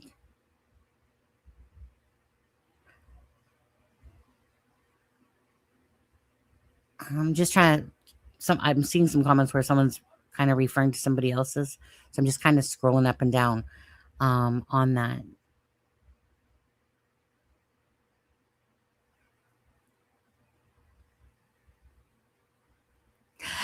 Yeah, I agree. Definitely came across as very cocky, very self-assured in a sense. But but it was odd, because you're trying to, cover a case, and it was kind of like, well, I only do this and not this, and and I'll give the news this information, to keep it going, but I won't go on anybody's lives. And that was really just a train wreck. What really was, and it would be for anyone doing a case like that, right? But for this case and any case that I've followed, I've never witnessed a stepfather being so active in interviews and on social media uh, as with Daniel. Just it's not the norm. I don't recall a case where, of any case, where there was that much presence, you know. And the only one that even sticks out at all would be what's his name? Why did Dylan Rounds? Uh, his mother, like, what was her name? Candy, I believe, was always making herself known everywhere, with social media and stuff like that. Daniel takes medicine for his ADHD and now sees a psychiatrist, probably a counselor. So mine is a lot calmer. That's why he speaks better. Well, at the end of the day, if you know you're kind of like need help and whatever for addictions, whatever, counseling, to become a better person in life and stuff like that, and whatever it is that people need to do to fix themselves, to get kind of through the life, right? I don't need any sort of pill. I've never taken pills for anything like that at all, to be honest with you. I'd say besides when you have an operation maybe and have to take antibiotics for something, stuff like that. I've never, in the older times, in a sense, you were taught about responsibility and to use your head. And so in my world still, it's like my own brain can figure shit out. I don't need pills for it. If I'm going through, say, when I went through a depression, still, I don't know why, but it's that weird thing of feeling like I need a pill to fix me, where it's like, it's not the world I grew up in. But not to say people don't need them. I'm just saying that that's not how I was brought up. And so Advil, if I get a headache, pretty much, that's about it. Other than that, it's like, when you're having a war with your brain, especially if you've had an anxiety attack in life, and it's like, shut the fuck up, anxiety, like, fuck off, get out of here. And my other part's going, yeah, take a fucking hike. And the other anxiety is sitting there saying, I'm going to come into your brain and make your heart palpitate and, give you the sweats and shit like that. And you're like, fuck off. So anytime any sort of anxiety comes on me, I'm instantly like, fuck off, get out of here. And then it does, because now I train my brain, just if it happens, just to shoo it away. Because I'm like, I'm in control, not you little devil on my shoulder that's trying to, give me anxieties and fears and shit like that. No, thank you. I think he cut you off more because you challenged him more than Shar. So he had more to defend. Okay, what, let's get into a little bit of that discussion since we're there. So Daniel, obviously, like I said, during the live, when we were talking. And so when he was in Shar's on both nights, and then he said, Shar, well, for one was for obviously the memorial, the 1 year. And I get that, because Daniel was at, all those vigils and, for Jack and Lily. And so here's the 1 year and he can't be part of it. So I understand, that he would reach out to Shar, and which he did, whatever, to ask if he could join. Well, and then the next day he asked if he could come up to, go over some things or whatever. When I seen Daniel in the chat there, like, meaning it didn't shock me that he actually said the same thing, like, hey, I can come up and talk, because I think he's trying to portray himself better and be better at what he's doing now, for whatever reasons you guys, or whatever we think, regardless, right? But it's one of those things that there's just like, if anyone comes up, I'm not going to sit there, and try to make that person feel like they're being attacked. Okay. Daniel's been attacked in a sense by, say, this channel and other channels. For anyone that's fighting for Jack and Lily, and we think that there's some family involvement because we don't know where the truth lies, but yet we feel like we do because, that's how these cases go.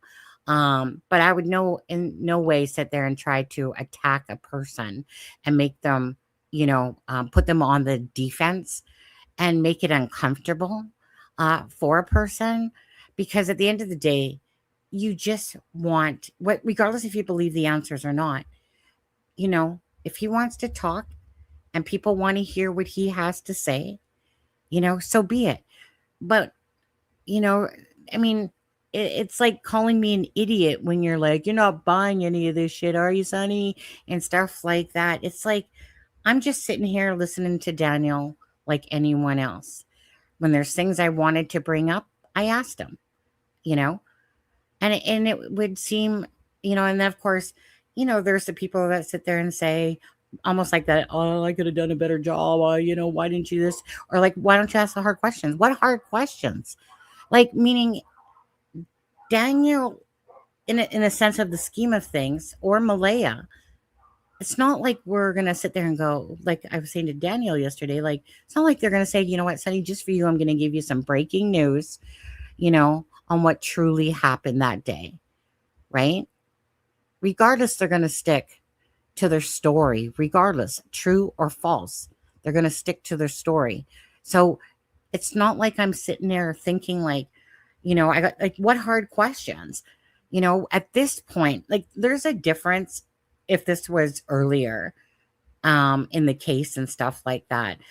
But at this point, it's just a matter of time. And it's a matter of that. I mean, what more really could we ask? And if he answered, would you believe him regardless? Right? So we can sit like, it's kind of like, do you think Daniel's going to change like all these different versions? So what would be the point of attacking at all? It's really just about listening to somebody, and you either believe them or you don't. But it's like some people are like yesterday saying like, oh, I can't take this anymore. I'm going to leave, and I can't believe you're buying this shit, Sonny. Like, that's like simple-minded, to sit there and think that I'm just going to be like, oh yeah, Daniel, I'm believing everything you're saying to me. No, I'm just letting him talk. The truth lies between the people that have knowledge of what happened to Jack and Lily. And if that's Daniel and Maleyha, then they know the truth from their lips to God's ears, right? So you guys get what I'm saying though, right? Like, are you expecting some miracle answers to all of a sudden happen? If I ask about, well, why did this happen? And then he explains, well, again, it might be the truth. It might not be the truth. But he's going to stick to what he's been saying for the most part, right? So at this point of the game, we pretty much have heard everything that we're going to hear.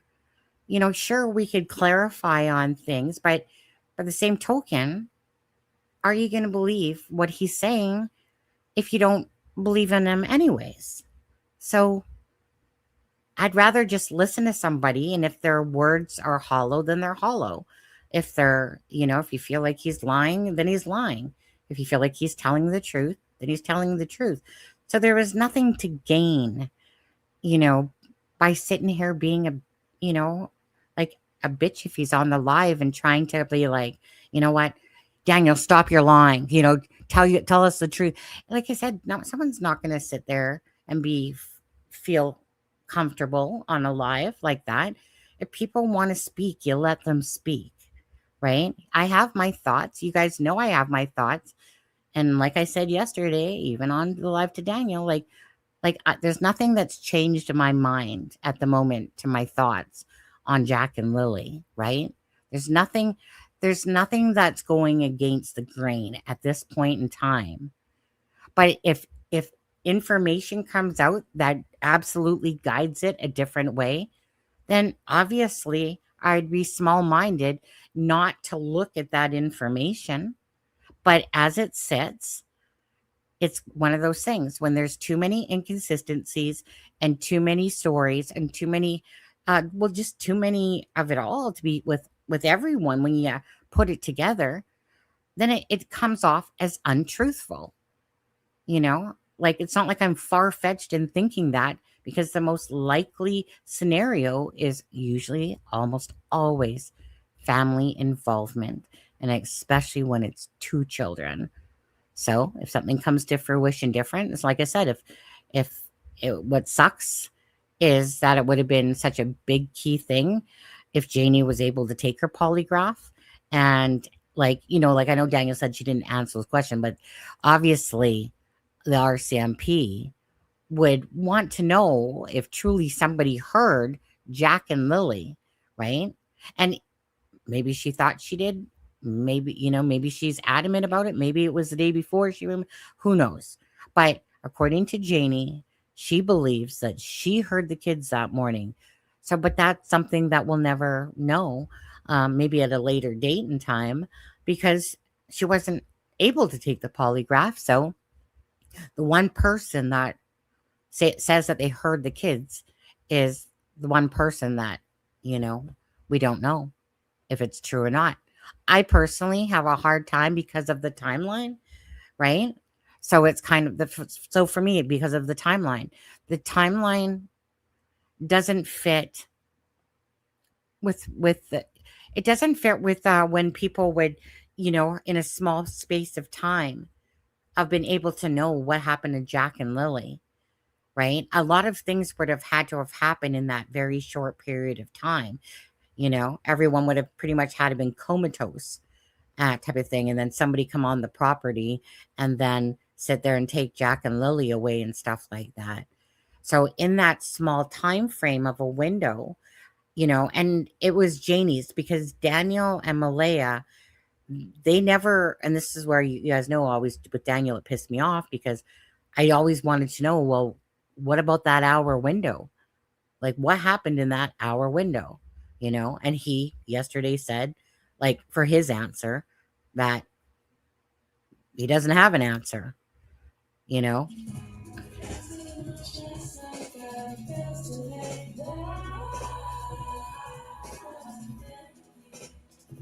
Pinky Y8 Super Chat. $6 Canadian and 99 cents. You're awesome. Thank you. You did an amazing job. Hi, Pictou. Love to see you back. I see your heart in everything you do. I appreciate you. Red heart emoji. Oh, hi, Pinky. Thank you, Pinky. Remember when I saw you in Charmaine's chat the other day? And that. Actually, it's funny because I literally was just thinking about you today. I was thinking about Charmaine's live, and then all of a sudden I was thinking, oh, Pinky, I wonder if Pinky's going to show up. And then here you are. Hello, everybody. So again, happy Mother's Day to all the mothers out there. Hope you guys have had a beautiful day, or did have a beautiful day. And if you didn't, well, thank you for being here too. If you were just kind of lonely at home and stuff like that.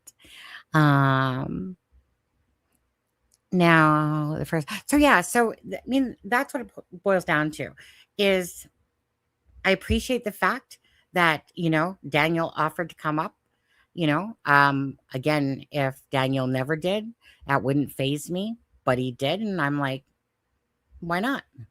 Right. I mean, we've kind of jousted each other a bit and stuff like that, but, just letting him speak for what he wanted to say. So whether or not it was one of those things that, regardless if you believe it or not, that's totally up to you, whatever you want to believe. My thoughts haven't changed, right? I mean, my brain gets thinking, obviously more and more when people come out of the woodwork like Anita, and I'm thinking about what she's saying and stuff like that. And then there's that, piece in me going, like, what really did happen. But it's just that this case has been going on for just over a year, and I feel like I'm in like for the case for the most part, like I'm at a standstill with the information for the most part, and then little things come along, but the timeline really isn't going to get much better than. Oh, is that channel link? Is it an old one there, Melissa, for your channel link? I'll have to look. I'll look at that later. So just ignore Melissa's link. Flight right. Yeah, that I mean, honestly, he made a comment about that flight risk. I don't honestly see Maleyha being a flight risk myself, but you never know what people do. But I don't know. I think Maleyha needs like her family and friends and stuff like that, and the people that have the pot of rainbow cash at the end of it, stuff like that. I wonder, do you get child tax credit when your 2 children are missing? I can't think. I don't know on that one. Yeah, that is the old link. Okay, Melissa. Send me the other link in Messenger if you could, Melissa. He briefly mentioned something the other day about CPS and Meadow. That is how she treated Jack and Lily, but didn't allow. Well, we did. I mean, we went kind of back to that. You know what? My brain's too tired because I feel like yesterday was 9 hours and it's like a blur, a lot of it. It's like a blur. It's almost like I need to go re-listen to my own live. Yeah. Yeah, I don't mean, she doesn't strike me as a flight risk. On Char's interview with him, probably for a year, you would get child tax. Yeah, I'm curious how that would work, Never been in that position ever. But I still couldn't, if Anita's right, I still couldn't picture why somebody, when their children are missing, the first thing is on the phone for child tax credit, Thanks, Melissa. So in saying that, let me ask you guys this, okay? And I'll look at the questions. Let me ask you guys, if you guys could ask Daniel a question, that's one question, not a ton.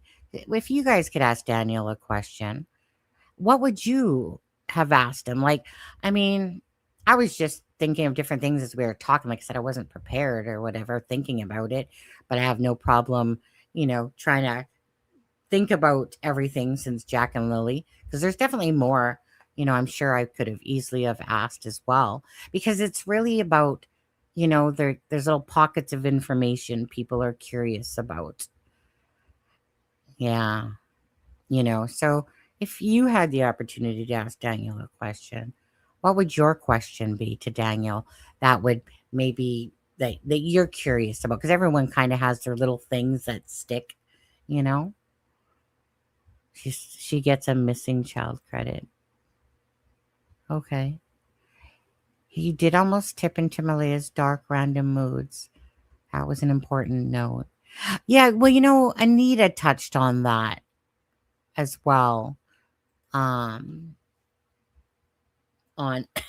channel. When she said that Maleyha's moods were swung. We'll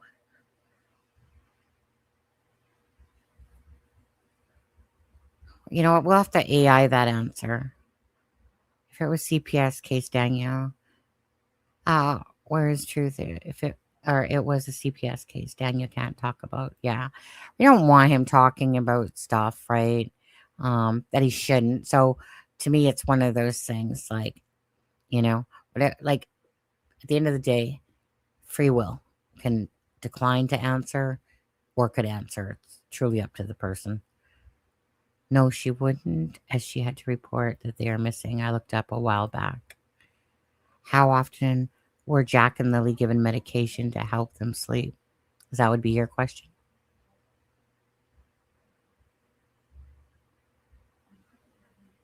Why does your story always change?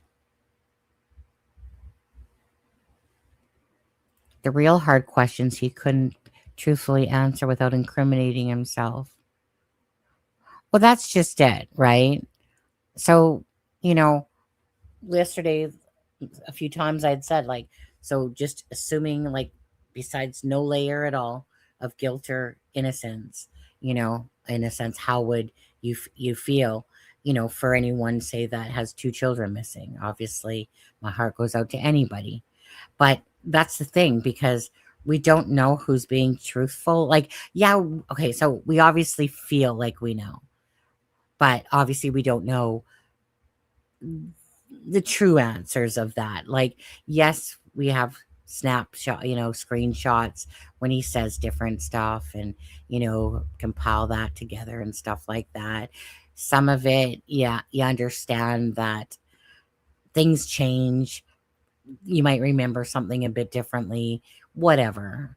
But if Daniel, say, was guilty, and it's just a pretense act, that's what I'm saying. It's not like he's going to sit there and incriminate himself and start just going, yeah, you know what, something happened that night, blah, blah, blah, blah, blah, So that's just it, right? So regardless if you believe he's telling the truth or that it's just all, an act, like, he's not dumb enough to incriminate himself that way, or, all of a sudden start offering up stuff about involvement in Jack and Lily's case. So that's what I mean, like, these hardball questions, right? So what answer would somebody truly be expecting? At this point in time, it's different. It's been a year, right? A lot of information has flowed out, and I just feel like it's kind of stagnant or at a stalemate a little bit with what more of information will get out, because we don't know what's true and not true about the timeline, about the events and stuff like that. So it's like, take it for whatever you feel it's worth, the information, and believe him or not believe him. Just like Maleyha, believe her or not believe her. I'd ask him to clarify what he was talking about on Charmaine about Jack's jacket being up in the woods. Never heard that before. Yeah, I actually don't remember that, Jesse, about that. I would ask him if they have ever taken the kids to the power lines area before. I'm pretty sure that he did answer that at some point and said, like, no. I'm pretty sure he did answer that answer. You know how certain things stick out, then I see your question, and only because somebody else had asked him that. If I could accidentally ask a question, I would ask him if he was told by someone or an agency that he's not allowed to say where the children are or what happened to them. Thanks, Envision. Why does he think MBM isn't speaking? I would also ask Daniel if he's covering for someone that he doesn't want to hurt, or someone he doesn't want hurt. Hey, that's Envision again. The limit of one question went out the window, did it? I would like to know if he and Maleyha did hard drugs together when the kids were home. Well, I mean, Daniel did answer, like, obviously, that Daniel talked about the fact of doing hard drugs, but said that Maleyha, to his knowledge, didn't do hard drugs. That it was just, what was it, a shatter pen or something like that? TCP. marijuana, that TCP stuff. So that was the answer from yesterday, just Jeannie. Hi, Tom Lou. Long time. Hello, Sunny. Wow, that was a long live last night, but for Jack and Lily. Yeah. I would have asked him the background on his marriage. I didn't want to get into that, to be honest with you. Um, yeah, I just felt like, like that was kind of going off the trail of Jack and Lily. Like I didn't really want to talk about his other kids too much, or Christy, in that relationship and stuff like that. I probably feel like he might not have felt too comfortable either. Yeah. So I purposely stayed away from that because I just didn't feel like although maybe Christy might feel some way, I just didn't feel like it was relevant to Jack and Lily missing to ask him about his relationship there. Hi, Sunny. So glad you are back, hon. Hi, Shirley. Thank you, Shirley. Pinky, why was the wrench on the outside of the door when it was said it was on the inside? Who said it was on the outside on that, Pinky? Because as I knew it was always on the inside. Couldn't a bear take off the wrench if it's on the outside? Absolutely. I'm pretty sure that wrench was on the inside. I don't know where the outside came from. But I mean, that would be a question. But I can't remember what Daniel said. Meaning to remember exactly what he said about the wrench. I don't understand if everyone thinks he's a liar, why bother asking him? If the opinion is he will lie. Well, because, the bottom line of that all, Marie, is again, regardless, is that if a family member wants to talk, you should for sure let them talk if they want to.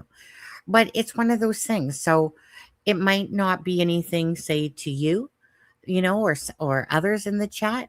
But it might be helpful to others that maybe they just, like maybe something was cleared up, maybe like even, type of thing. So it's like, it's really the will of the person watching of what information they deem as valuable or not valuable, right? A lot of people might, which we saw, obviously, Daniel going, oh, Daniel, you're so full of BS and blah, blah, blah, blah, blah, blah, blah, blah, blah, which, was expected. Right. Because it's kind of when you've, spent up to this point pretty much, with inconsistencies, never really clearing them up, especially at the start, then, and then they turn into no one's is believing you, right? It's like the boy that cried wolf. And so then to try to undo that damage, obviously, is almost impossible to undo a damage once the perception is that you're full of shit or you're a liar. But at the end of the day, it still is that some people absolutely would have enjoyed the live yesterday listening to Daniel. Even if they didn't believe him, they just, whether it confirmed that maybe they thought he was even more full of shit, or maybe they didn't. However, someone wants to take away from that is totally up to them. And so that's how I really see it, is that each to their own on what they feel about something, and they can take what Daniel said with a grain of salt, or, toss it in the trash, or, maybe it had some more meaning. Maybe there was some more clarity about stuff that was asked. So that's the purpose, right? Because like I said, to let Daniel talk, just let him talk, and it's just really up to anyone listening whether or not they give two shits or don't give a shit or give a shit. So, so that's why it's like when I see these comments about, Sonny, you're not buying his stuff and stuff like that. No, I'm just letting Daniel speak. He said he asked if he could come up to clarify some things and whatever, and I let him speak for a long time. And I could have went longer. Not even gonna lie. It wasn't like I was tired.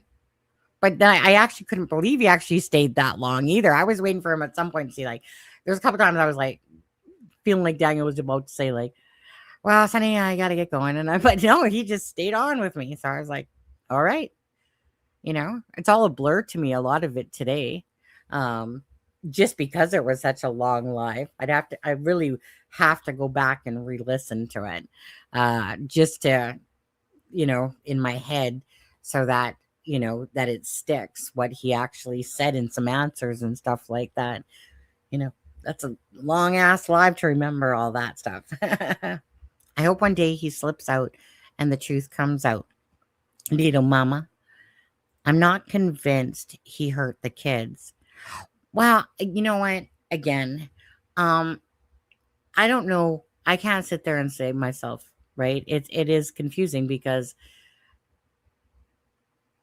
the bottom line is it will come down to still the likelihood of cases, especially of this type of magnitude with 2 children, right? Like, it's not like we're just making it up. Those are stats, and those stats are strong.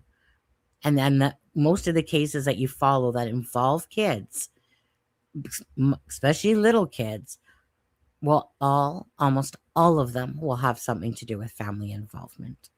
So that's not just making up stats. That's the truth. So when you see weird actions to go with it, and Maleyha starting that by her interview, when you see the oddness, because remember, it took me and Charmaine and a lot of others too, a while, and not a while, but it was weird watching a stepdad searching and the mom takes off, right? That's like red flag city right there.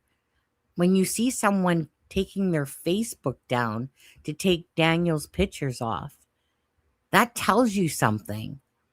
And it's more than just about Jack and Lily. It's almost like this. It's almost like someone leaving and they're pissed off at that person and they're giving them a big fuck you by taking the pictures down because they don't want to have anything to do with you, But 2 children are missing. So why would you think to take pictures of Daniel down like that? Again, why would you think to call child tax credit? Why is Anita saying that Cindy never missed a day of work? Why is Anita saying that she was there when Cindy was trading in her vehicle? I mean, I'm sure there's some truth in that. I mean, it sounds reasonable, but then by the same token, 2 children are missing. So how does that even sound reasonable that you'd be sitting your ass on a phone with child tax credit? But yet I can see this happening. Absolutely. Because the whole issue is her trying to get her freaking child tax credit back, but 2 children are missing. So why would you think to leave and go to your Facebook? Because that's, definitely not the first thing I'd be think to do, right? Because I'd be distraught beyond repair. I would barely be able to freaking, have a thought process to even do that. With not just 1, but 2 children missing. I would be a collapsed fucking mess. Abnormal? Not. Is it abnormal to go on Facebook and take down pictures? Yes. Is it abnormal for a mother to hide and use other people to speak for her? It's weird. It's strange. So what's not drawing the red flags here, right? Like, there's so many red flags. And then again, Daniel never wanted to clear up the inconsistencies near the start. That's all people wanted. Just clear up, why did you say this? Right? But again, coming from a person that hosts a channel versus a person that's not in the spotlight of true crime, we see things differently.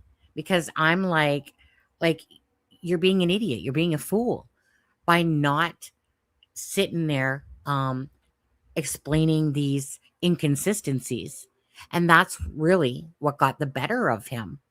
It was the too many consistencies and then not not using his own voice and words to make the public understand, right? So then, of course, it's all weird. He's deemed as a liar. It's hard. We don't know. People are second guessing. Is Maleyha working with RCMP? Is she not? You know, is she telling on Daniel, type of idea? Like Daniel said last night, like, I mean, remember there was a comment from Lindsay, the reporter, when Daniel made that comment, like, she's trying to blame me for everything.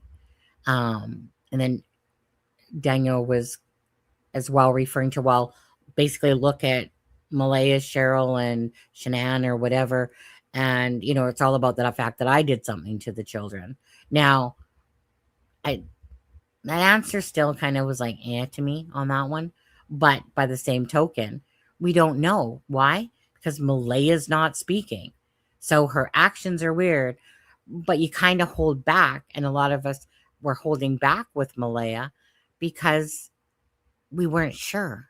We weren't sure fully what to make of it all, But as time went on, then even more weirdness kept happening, She couldn't even spell her name right on a letter, right?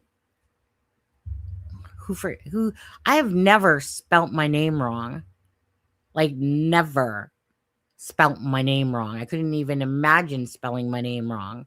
I might have actually, meaning I might have actually done something where I had to put in my second N or something like that because I goofed, but I knew that I goofed, so I went back and did it. I could never imagine having the name Maleyha and even forgetting to put the A at the end of my name, So I just feel like that one was weird too. Like somebody else, maybe parts of the words were heard and somebody else wrote it, because it's just weird, stuff like that. But anyway, that's the whole point, is that when there's red flags and there's inconsistencies and there's weirdness, well, hard not to be looking right there at the property and the people on it, because it's matching the statistics, right? So that's why, after all this time, it's like you can't really go too much further with information because we don't know what's truthful and what's not in that information. And the hardest thing for me to buy was this, once Janie talked about her timeline, was, wait a second, so 20 minutes wasn't after 8:30, 20 minutes was 9:50, and the call went in at 10:01, and just even the different things that were said around that time, right? And so then the timeline became very small with when those children could have disappeared, according to Janie's fact that she said that she heard the kids. But what's truthful, And then a lot of people are about the Thursday into the Friday. Maleyha's mom says that they're squabbling, or like she got a phone call or whatever. I can't recall. So if it's the 11 o'clock phone call or another phone call, that when Maleyha said that, well, no, the way her mother would have said it was squabbling or whatever, right? So, but then Daniel says that there was nothing that went on. So again, where's the truth in any of that? So someone might know that they're telling the truth. Absolutely. But how would we know? Because all we hear is inconsistencies that aren't matching up. Because if you're saying this and the other side of the family is saying this, who's telling the truth? Are they both lying? Are they both? One telling the truth, the other one lying? Who knows? Like, that's what I'm saying. But still, it would take a lot. Like, it would take, some sort of twist in the information for me to, at this point, think otherwise. And I would be a fool not to, right? I've looked at everything. I've evaluated the different scenarios that it could possibly be the best I can. And my conclusion will remain the same, is that there was involvement by family or someone close to Jack and Lily that have done something. I mean, that's where it's pointing to. It might not be someone else's opinion, but that's how I see it. And then now it's just like, okay, well, RCMP, you know, I mean, it's up to you. In my brain, I've taken it as far as I can go. All this channel did was try to provide you guys with information, and we did. We gave you guys a ton of information that you guys would never had if we didn't, or if people didn't say trust us or talk to us and stuff like that. But then it becomes, Daniel went silent, Haley went silent, in a lot of ways, and people just weren't really talking as much and stuff like that. And it's like, where do you got to go with the information? Then you're kind of just stuck in limbo because nobody's really saying much anymore. And a lot of them don't want to because they don't want to cause an uprising with their family if they said how they really felt or stuff like that. What was he really in the car at Patty's on Wednesday? Why didn't he go with Maleyha? Yeah, so I don't necessarily believe what Patty said there. Not because not because I feel like she was lying. I just think that, I would say whether it was drinky drink, and a bit of dementia there. But I don't take what Patty said for Daniel sitting in a vehicle all by himself for all those hours. And she also referenced about the laundry as if it was like 2 weeks ago, right? Type of thing. So that one didn't make sense. And I didn't put a lot of weight into it based on those factors. Hi, Trail Hiker. How are you? I never thought Daniel heard those children. I've always had a gut feeling it was the mom. Oh, you're talking about in the kitchen, you mean? Like you said, when Jack was in the kitchen? Why did he say the kids got out the gate, but there wasn't a gate? When there wasn't, right, there wasn't a gate. Because I remember that on DT, and DT, he really just didn't know a lot of things. And one of the things that was talked about was the gate, but DT didn't know enough about the property, and the ego gets in your way, but whatever. But anyways, he didn't know enough about the property. So when Daniel was talking about the gate, in a sense, and DT brought that up, well, DT didn't know that there was no freaking gate on the fence because there's pictures to prove that there's no gate on the fence the day of the second, right? And I don't even think that Daniel remembers that there wasn't a gate, because Daniel actually thought that he said that the gate, like that the gate when that was finished, right? The fence when that was finished. Because I remember when that happened, and I was like, wait, Daniel, like your gate was not, like that fence was not finished. It wasn't even done yet. Like not just the gate, but the fence in itself wasn't done on May 2nd. But yet Daniel had said that it was. So I'm like, well, your memory's bad then, because, you got pictures to prove that it was not done. I mean, the kids could have gotten out of that yard, but again, if they've never done anything like that before.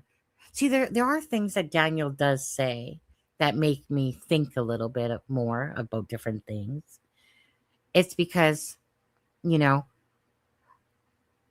it's like he's not, like he's telling us, like, Sonny, they never did this. They never left, like, they just didn't go outside and leave a property and stuff like that. Like, they never did this, but yet, so in your head, you're thinking, well, why would somebody lie about that? You would think that they would, if they're portraying some sort of abduction or that the kids were taken, you would think that they would more gear towards saying that, yeah, they, were outside sometimes playing around, but, they never went as far as the, street at the end. They knew better and stuff. You know what I mean? So when he's going the opposite of that, then it does make you ponder, because you're just kind of looking at what's logical, right? So why would you commit to saying that, Sonny, they not just to me, but in general to, as he's talking about it. So I am always listening and thinking about stuff like that because again, you would think that you would go with the grain of salt instead of against it by saying that they never did that. You'd be more apt, you would think, to say that, yeah, you know, they typically did kind of play outside, we were kind of in earshot, but we could always know where they are and stuff like that or something, right? So there are things that he does say, because we only really have his stuff for the most part, that I'm always constantly going through my head. Marie, I don't think he's necessarily a liar. I think he knows more than he's telling. He needs to think smart or he could get stitched up like a kipper. Trying to remember Daniel's birthday. I want to say, why am I thinking July 28th? Why am I thinking July 28th? I feel like it's right around that area. Because I do agree that Daniel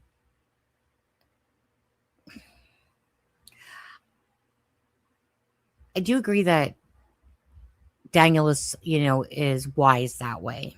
But when you're kind of in a sense coming across two personalities that are the same, that I'm reading you as you're reading me, because that's how I am as well, right? So meaning when you get the vibes or you feel like someone's just BSing you and stuff like that, you pick up on it quick. You feel like when someone's trying to manipulate you, you pick up on it quick and stuff like that. I don't think I think he's naive in certain ways. And I feel like there's other ways that, he's intuitive that way as well. But again, by the same token, I just think that everyone has their qualities that they're better at than other things, because I don't think that anyone's particularly, while there are some dumbass people out there that really probably shouldn't have been the, strongest swimmers in the world. But I think that most people have, one very strong quality about themselves in general, and they might be clueless like myself and a lot of other things, but when it comes to people and intuition and, having my creative mind and stuff like that, and, those are the things that I hold most dearest about myself, other than the fact of just being a very caring, deep empath. Like I said, through time, through relationships, I don't take anybody's shit, I learned, like I said, over the years of abuse and people trying to control me and tell me what to do and how to be and stuff. I had no fucking way. I wasn't put on this earth to be somebody's punching bag, but I had to get there. So that, like I said, that's why the Sunny is strong. To try to sit there and put a dent in me is so hard to do, because when you are already self-assured of who you are as a person because of the things that you've been through and stuff like that, you're gonna have to go through a dragon shield in order to try to penetrate me, to be honest with you, because words are words. I'll laugh, call me a name, even if I seem angry, I'm not, don't care, to be honest. When you truly value who you are as a person because you've come to already love yourself for those great qualities that you find in yourself, you don't care what other people think, or the shit that they say on another channel about you, right? Maybe a couple little fuck yous sometimes, like fuck off, but that's about it. Then you just like, my thing is block, get out of my life. Really, you backstabbing piece of shit. There you go. Block, fuck off. And then I really just move on. It's kind of how I work, right? I know it's personal, but I'm wondering about it. What was that, Tambourine? Well, you're wondering, what did I miss? What did I miss? Tambourine, I'm not sure what you're, like, I'm just catching something. He would say if he was uncomfortable these days, he's good at that. Yeah. So glad we speak freely on here and a few other channels. Yeah, the one thing I just, and it's just because, right, I grew up with pleases and thank yous and stuff like that, and trying to be respectful. But if someone disrespects me and you get a piece of it back, don't be shocked. Most times I ignore it, but other times I don't, because when I'm reading something and someone's specifically being rude or passive aggressive with their message, then you might catch the bitch Sonny coming at you. And it really just boils down to there's no need that people just can't be respectful when they're saying something, in chat, instead of just sitting behind a keyboard being a warrior. Warrior to who? Like I said, it's not hard to be an adult that way. People that, if you want to be a child, go play in POS's channel there that has Anita Bonita on it. If you want to act like a 2-year-old, people that are saying you think MBM hurt them, what would be Daniel's reason to cover? Well, see, that's the twisted part, isn't it, Jess? That's the part, like with Daniel, that when I was, when he was on the live, I was thinking about as well, because it's kind of like if you feel like Daniel and Maleyha, right, have something to do with it, and yet Daniel is slighting Maleyha, and Maleyha is, not as much, because obviously Daniel was the one speaking the most, but she's dissing Daniel as well, like in those messenger message, right, when she's basically saying that, Daniel held her down and, pushed her up against the wall, and stuff like that, and that he was controlling, told her what to wear and stuff like that. So it's kind of like in your head, you're thinking, what would keep, like, if they had something to do with it, for sure, right? You're thinking like, but why? Like how would two people kind of go at it, but yet still be able to keep a secret without outing the other person? So either they're both in the cahoots of the cover up of all this, or they're not really. But that's the confusing part of all this, is Maleyha leaves. Okay, granted, right? It was like what she felt was her escape out. Was that day, and that's why she left that fast. But then there's these charges, and Daniel saying, like the Crown has brought on the charges, which I already knew that, but at first I was like, wait, is this Maleyha? Or it's just, the prosecutor, like, is this RCMP, doing these charges? And then Daniel says basically that Maleyha didn't want to bring up these charges, like, like it's not her, it's the Crown. And then you're like,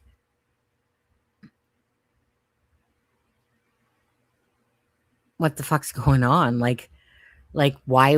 Like, at this point, you think that, say, one of them would break against the other in a sense, right? Be like, you know what? I'll give you all the information you need. Cut me my deal, blah, blah, blah type of thing. So it's just all so confusing, because the typical scenario, like I said, is family involvement, parental involvement in these cases. But yet, why does it seem like, if they're in conspiracy together for a cover-up, why hasn't one outed the other by now? But then again, and when two children are missing, one typically doesn't leave the property if they're in cahoots together. That doesn't make sense, right? Like, it's those things that don't make sense. But yet you got these weird actions from Maleyha. You got the inconsistencies over time, especially, but a lot of them with Daniel, and you just don't know what to believe in at all. You're trying to think of every dang scenario. Did the children get into drugs? Were the children smothered? Did the children, was one of them abused? Did Maleyha lose her shit? And Daniel's covering for her, type of thing. Was it all just a big cover up? Or is it something completely different? It's just hard to veer off it when you think of the other options that don't make sense. So it's just, but when you think of everything, it's a mind fuck, is what it is. And it's because people aren't being truthful. Maybe some are, but others aren't. And it basically leaves you with a mind fuck, because all you're like doing is going, if you're being honest, and you care about Jack and Lily and you're being honest, then, obviously Jack and Lily probably, there would be definitely better leads and information. But you feel like there's dishonesty, coming about. And so you don't just really know what to believe, but you believe that the people on the property must have something to do with it. And like I said, then you start thinking about polygraph tests. Well, is it the luck of the draw that all of them can somehow pass a polygraph test, certain questions, and then go back for more? So it's, all those things weigh on my brain, but I'll stick with my thoughts, with what I feel, up until something can change that, right? Myself. But not that means a lot. It's just my own personal thoughts about this case. At the end of the day, I don't give a shit of who's who in the zoo. I just want the people or person responsible for the disappearance of Jack and Lily to either, be accountable, that somebody knows the truth out there, that something's going to break in this case. Maybe their bodies are out there in the woods or out there in water and will be found, so that autopsies can be done to see perhaps cause of death, but the unlikelihood is that these two children are still alive. It would be a freaking ass miracle. I would love nothing more. I could only imagine Belinda's face if she could see Jack and Lily again. How much that would just make my heart just so happy. But it's not. It's hopeful, but it's not realistic. It was on the outside porch, not the inside porch. It was in the inside of the outside. I feel like I'm reading a riddle on that one. I'm going to get clarification. Okay, so sorry. Anita said baby Maleyha was thin and starving, that she couldn't walk, had rickets. I'm curious, did she have rickets? I don't even know what rickets are. Don't even know. But I did see her make the comment about that it's almost like Meadow didn't know what a bathtub was, by how she kind of acted, that it was strange. Now, what was this one? Don't forget, there was a rumor going around about that Maleyha sent the kids away with someone. I don't believe that at all. Again, it's when you think of digital data and think of the technology, and then to think that this scenario happened and that there's rewards out there and nobody talked, that's such an unrealistic thing. And that's what we were trying to tell Darren, and then he got pissy, with his whole 1000% clad alibi, at first, at one point I thought, okay, well, this will make sense. Remember after listening to that one reader that and it was like, yeah, that, this could make sense. But then the more as time went on, you try to entertain it. And then once it catapulted into freaking a whole different, freaking Milky Way there with Darren, it just, the light, for someone like Darren, who's not in a true crime, maybe he might watch it, but who's not in true crime and truly following cases, that was just an astronomical fairyland tale in order for all of that to happen. Maybe for him it was plausible, but for being realistic, it wasn't. But yet he got offended because, that day, because me and Charmaine were like, you're totally in outer space with this information. It's, if you would have said that Maleyha maybe had someone pick up the children, they went from there. And then at what point, would Maleyha not say, my bad, I just want it out of there and but that didn't happen, but instead it was taken to orbit, that whole line. But again, you're trying to think from the digital aspect of what the police would know and the knowledge that they could have by cameras, tracking devices of vehicles, pings off towers for phones and stuff. And then you're trying to mention that somehow somebody's not going to talk out of all this stuff. It's just, no, it's not even remotely. It's like 0.001% that would be likely. Let's give it 0.5 just to be nice. Bless your husband. Daniel doesn't want the baby to go into the system permanently, of course. He will lie if need be. What I want for Meadow, I'll take Meadow. I'd take Meadow in a heartbeat. All I would want for Meadow is that she is in the most loving, caring home ever. Unfortunately, she's part of a situation. And it's sad because that child will grow up finding out about all this stuff online. Because the two siblings are missing. So I hope Meadow just ends up in a beautiful, loving, caring home and given everything she deserves as a child. And if, say, Maleyha and Daniel get, say, supervised visits, obviously it's important for children to have their, obviously, right, have their mother and father in their life, but I just want for Meadow to be in a very, very safe place. Loving. And I'm not going to sit here and say Daniel, Maleyha doesn't love Meadow and stuff like that, but I'm just saying all I want is that any child should have the utmost care and love and a safe place to be, not a place where two children are missing and there's no answers and stuff like that. It'd be different if there was answers, but there's not. So, no, I want Meadow as far away from that as possible, and they can each have their visitations.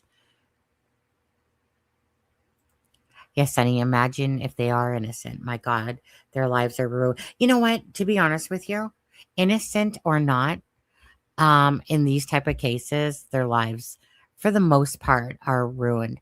Because even, honestly, innocent people will a lot of times face the backlash, for a long time because people still won't believe that they're innocent, right? So it's a tough situation that way. But obviously, you know what I mean? So no matter how innocent somebody can be, if people think that you're guilty regardless, I'm sure it would be very taxing. So, yeah, it's, like I said, I would never want to be in the shoes of any of this. I would never want to be walking down the street and someone looking at me going, "You're the killer. You killed your kids," something like that, Mm-mm. Like if I was in those shoes. Mm-mm. No, he's no angel. Wade is the man. Drunk turkey man confirmed baby couldn't walk at 8. Yeah. I feel like from the stuff that we heard that she was behind on certain things, right? I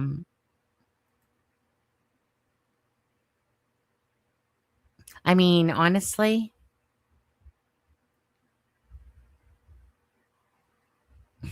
I guess it depends on the children, but you never saw my son in a freaking pull up at age, freaking 4.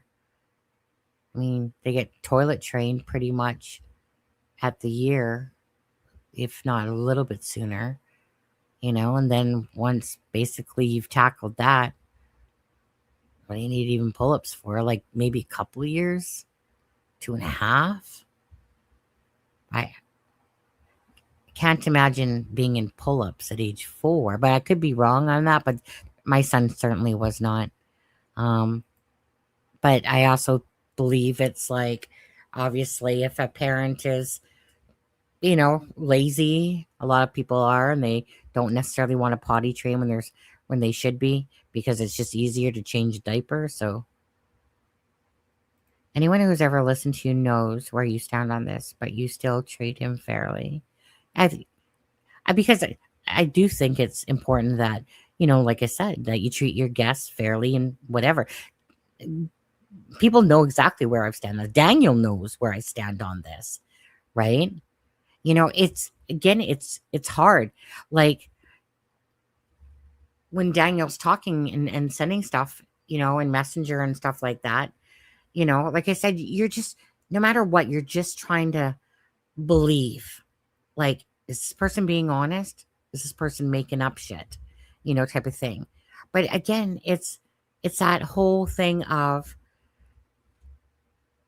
a boy crying wolf a bit, for sure, because it's like, once you lose the trust, like especially with me, personally, when you lose that trust of not believing somebody, then how are you supposed to believe anything if you couldn't come fix your inconsistencies, or and stop double talking, in a sense, and having screenshots? It's hard to build back from that.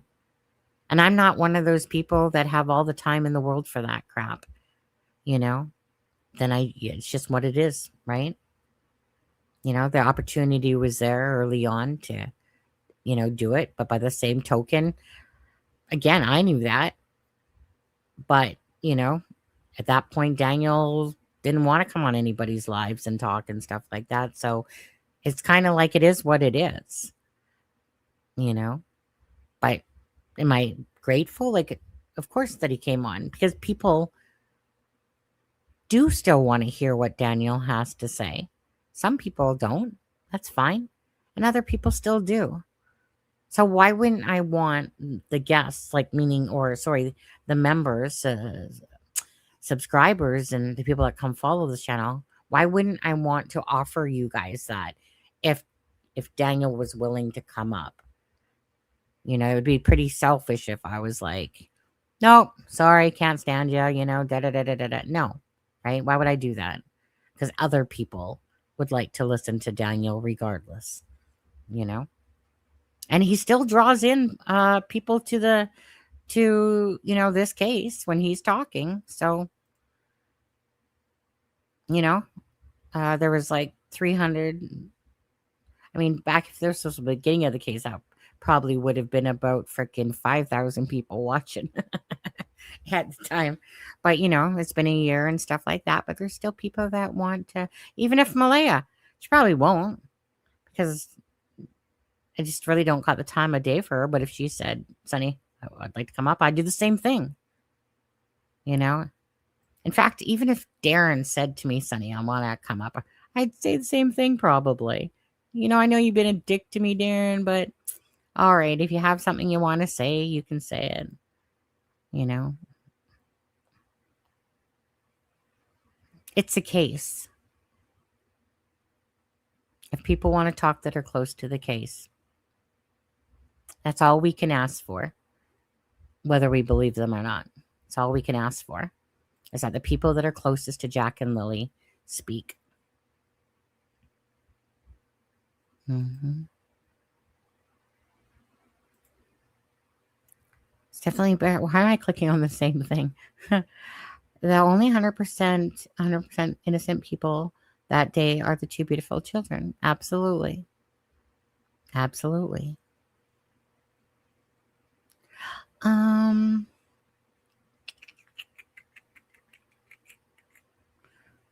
Everyone deserves the chance to speak to what is being said about them. Give them a chance to clear things up that are usually more than miscommunication. Yeah.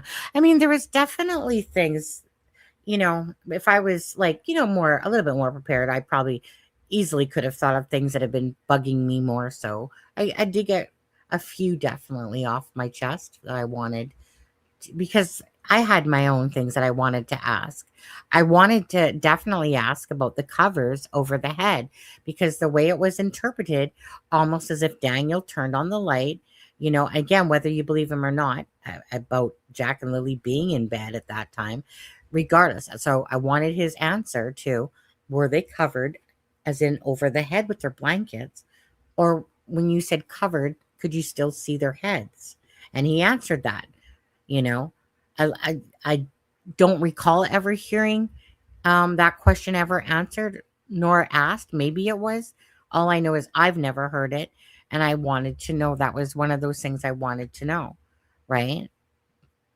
Because if you're trying to act like you saw the kids, but they're underneath covers, that would kind of be sus. That two children were both hiding underneath their covers like that. It's hard enough to breathe the normal air, let alone tucked underneath of the blanket for that, both of them. The other side of the coin, MB and her crew seem quite manipulative. She has turned one creator I used to enjoy into something almost akin to a cult member. I know exactly who you're referring to with this, and I think a lot of people will agree with you. And I believe that the creator that you're speaking, I'm not going to say the name, but the creator you're speaking of, absolutely had a different opinion. And now that opinion's changed, people seem to say that they can no longer be able to say anything without getting blocked from the chat, because now it's all about pro Maleyha and, and stuff like that. And, it's one of those things is like, it was like someone, I think, like turning, like flipping a whole new leaf there. But,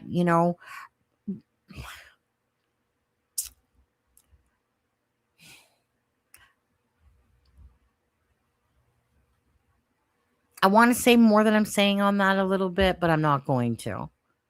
Because if a content creator wants to change or have a different opinion or wants to, suck up to that side or whatever you want to call it or however you're looking at it, that content has every right, and a person does not have to watch that channel if they don't want to. But yeah, I mean, I'll just leave it at that, just because every channel has their own free will to do whatever they want. But I still have my thoughts a little bit about that. But yet I have not watched any of the content either.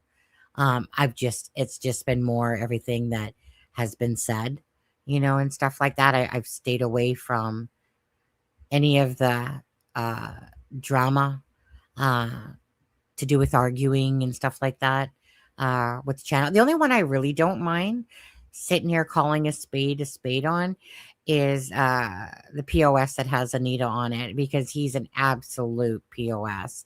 Like, he, honestly, there are disgusting people in this world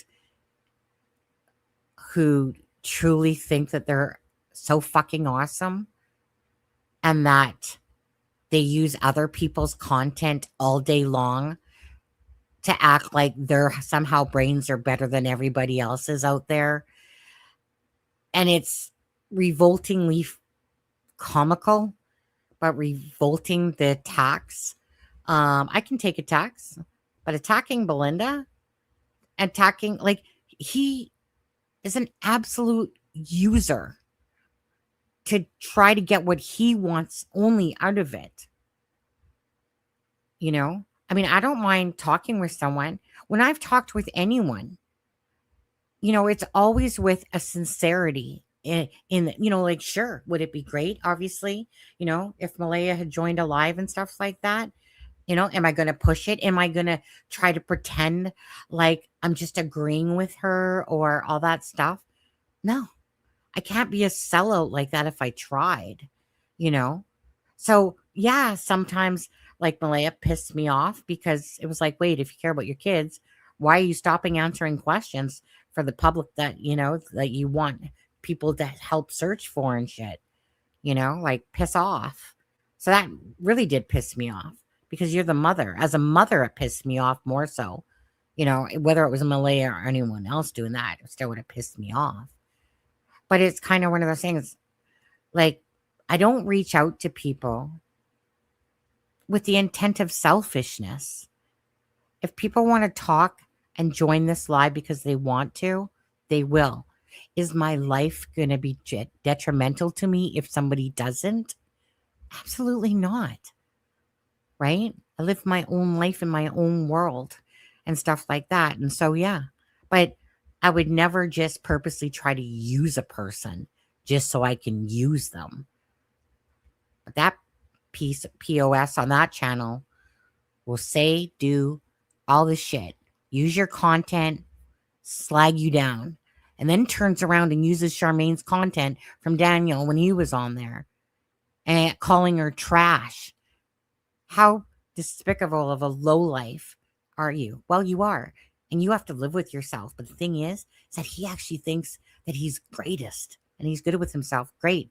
And may karma hit you like a bitch 10 times over. That's all I have to say about that POS channel, because he honestly, I think that he tops Deception Detective, you know, for being a jerk off, you know, like or a narcissist and stuff like that. He's like right up there, like way up his own ass so bad. Anyways, fuck him. Don't care. But that's my opinion on that one. That one I don't mind slagging here and there just because it's so disgusting.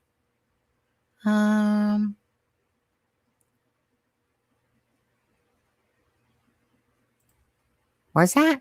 And it's like shit like that is the reason why in the beginning I thought it was like, how do you say it? Sysops? Little stupid things. I gotta scroll down, you guys. I think I'm way too far behind. Information. Let's see. Then there's the dispatch. Dispatch. So the kids were missing at 8 a.m. She tells B 8:30, Belinda. She calls Cindy at 8:28. You almost made me forget about that, to be honest with you. Is the fact of missing.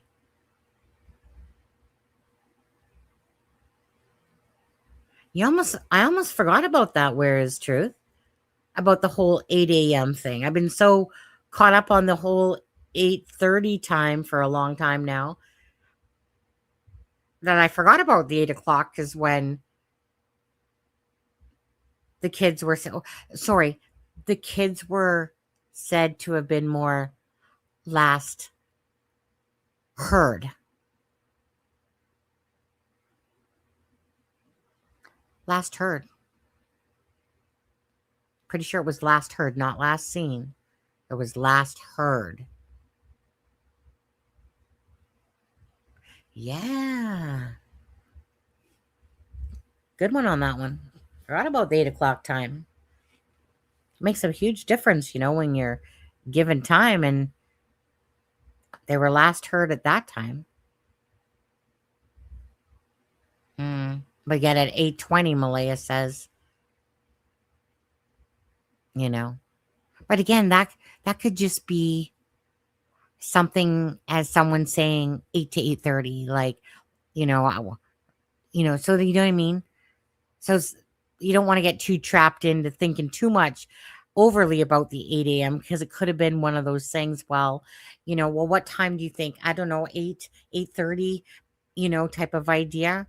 So it depends if it's pre-planned to say that, or if someone's kind of like in a panic and they're just like, I don't know, 8 to 8:30, that type of thing. So meaning it's one of those things though that I forgot about, because, you know, kind of like even what Daniel was saying, like, I mean, his situation would be different because obviously he's one from the property. So, right. So things are definitely a different story, but my brain becomes mush, and stuff that you remembered for a long time now has the other new content that you remember closer, and some of that older stuff you forget about. In my opinion, he's a good talker, and I didn't see a slip from him. And he's just, it's a lot about police thingy they use and how it's done. He does his homework. Oh, he does. I definitely think that Daniel does homework. Mm-hmm. Definitely. Oh, yeah. Definitely. I can see him Googling shit. I sit there and Google shit all the time. You know? What's the scenario for if this happens? Da, da, da, da, da. You know? Let AI kind of maybe say something that I wasn't thinking of or something like that. But I definitely feel that Daniel is the person to do his homework. And that's where I don't feel like the thing that Daniel might be naive in certain things in life, but I definitely don't think that he's this dumbass that's not, got some intuitive shit going on or, well aware, I definitely feel like that way he is, Yeah.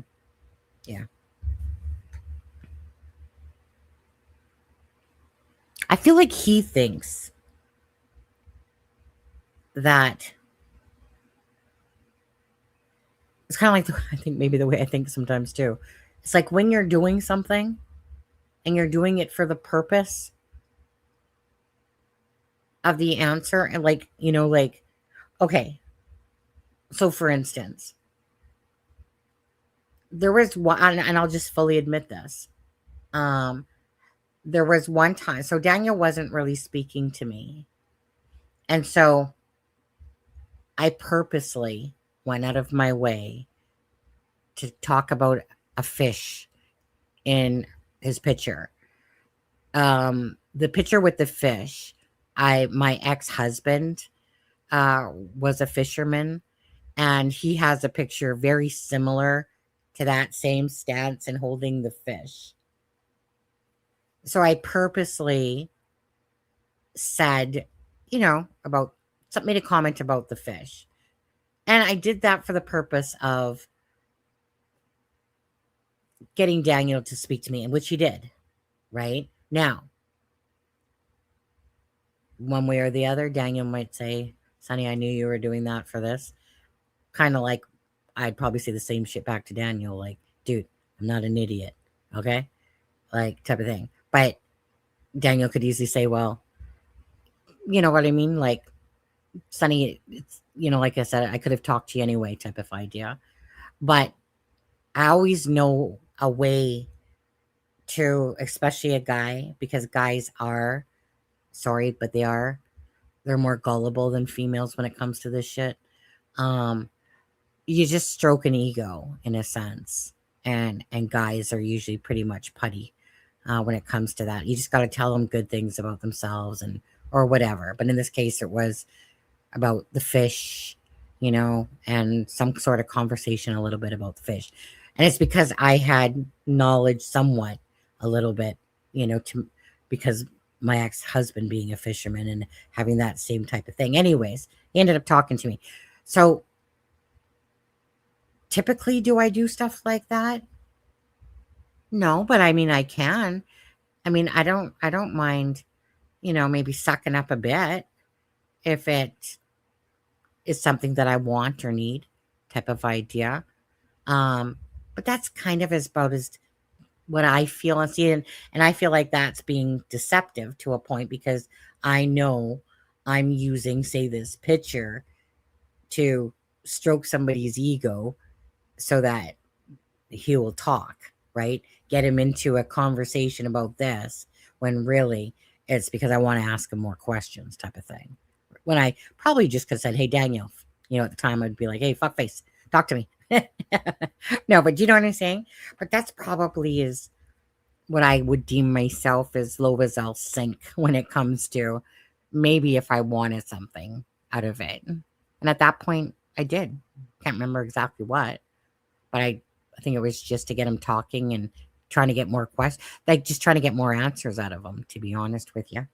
Sometimes you sit there with answers and you're like, well, he's not talking to me type of thing, but hey, see if I can get him talking to me again, right? But yeah, that's probably as like low as I'd go for And that might not even be low to some, but that's about as sneaky maybe as I might get, is doing something like that. Because I just know all people need to do is have their ego stroked, and they're usually pretty much putty. Would love to stay, but I have a migraine. Have a good night. Okay, I'm going to scroll. I don't know how far the bottom is. Sorry that I'm passing all you guys here. Because I think it would implicate more family members. Honestly, who knows? Why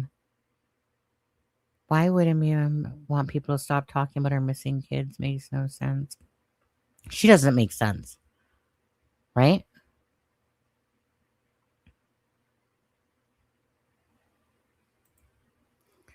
Cheryl is benefiting from this because they all party together and collect donations. Of course, she doesn't want the gravy train to stop. I honestly, I have no idea. I don't honestly think it would be about that. Maybe Maleyha. I don't know. Cheryl doesn't strike me the same way as Maleyha that way. Like, I mean, because we know that Maleyha has a gravy train. But I don't know. I don't know these people. Haley said she wasn't nervous over the Polly because she was telling the truth. Why was Daniel so nervous? Honestly, on that one, another Cheryl, it possibly could be because at that point, again, when you know you're telling the truth and this case has been on and you're getting accused of a lot of things like Haley was, right? She was probably just, yeah, like, let me have it. We'll sort this shit out type of thing, right? So I can understand why, almost like that Cheryl, sorry, why don't I keep saying your name? Why Haley would probably not be that nervous. Maybe a little bit, but more it's like, yeah, been telling the truth for a while, kind of like, probably her little fuck you to Daniel. And, I guess that made sense yesterday when Daniel says that Haley, because I mean, Haley did tell me that. She goes, Daniel just doesn't like me because I was up and all in his face, that day about drugs and stuff like that. And so I can see why Daniel always comes back saying, about the blanket, about Haley and stuff like that. It's kind of like a little spitting more, I suppose.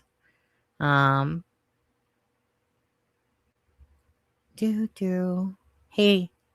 Oh, there's Belinda. Hey, Belinda. Did you have some great Chinese food today? Did you eat some for me? Tink can say he removed the video, but we all heard it. Wade told the truth. And they don't like it. I can't believe Tint caved into those groupies, now saying he's helping them. You know what? If you kind of, though, look at what Tint did with Wade and recorded him, is it possible that he's doing the same thing by putting himself in the group, right? Because it's in the best interest of the information he's trying to get? That's probably the more likely scenario. But in saying that,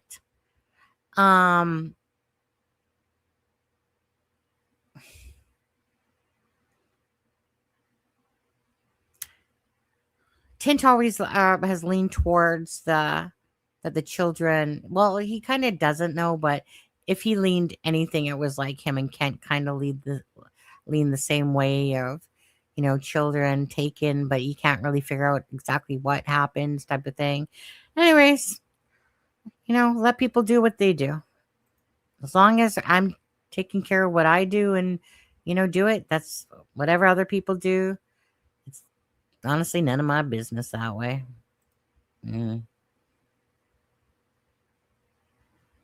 Full psych evaluation of, yeah, I'd like to give my own psych evaluation of every one of them over there, right? Right, Belinda? The reason she isn't with family is because M said CPS records has. The reason she isn't with family is because MBM side. Right. Yeah, absolutely. Tint went, ah, baby monkey.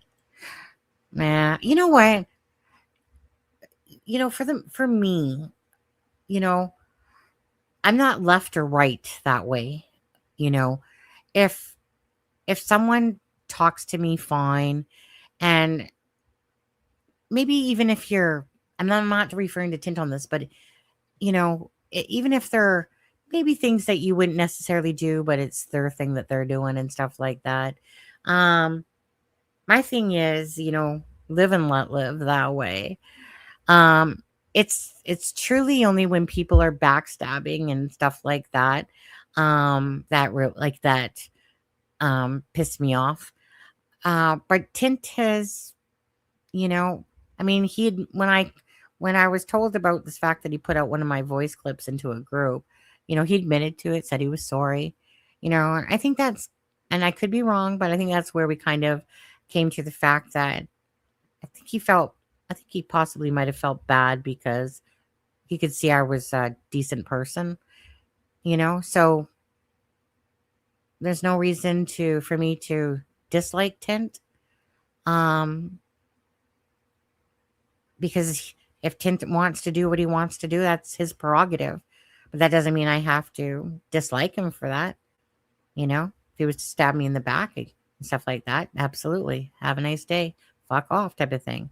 But, it's not like we've talked more so months ago, but every now and again, message each, I'll message him. I think it's usually me messaging you, Tint, by the way.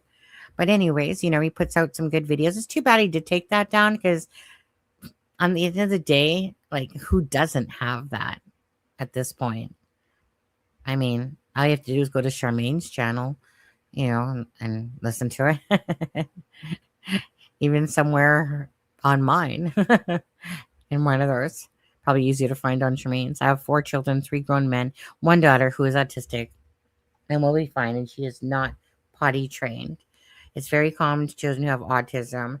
That is a huge barrier. And maybe, but we don't really truly know if they had autism or not.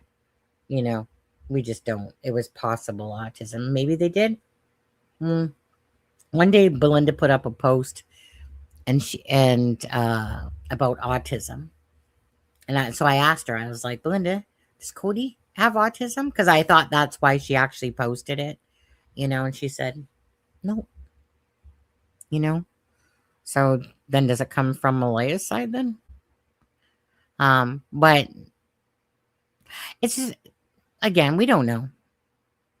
We can't diagnose them ourselves here, but they didn't even have the children diagnosed.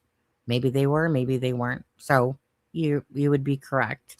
Obviously, if a child does have autism, it, adds a new layer for sure, right? Look at the photos of Jack and Lily when Belinda was seeing them. Then look at the most recent. Something changed. Yeah, wow. Like Maleyha or Belinda says, it's like a whole side that's different. Okay, what I need to do.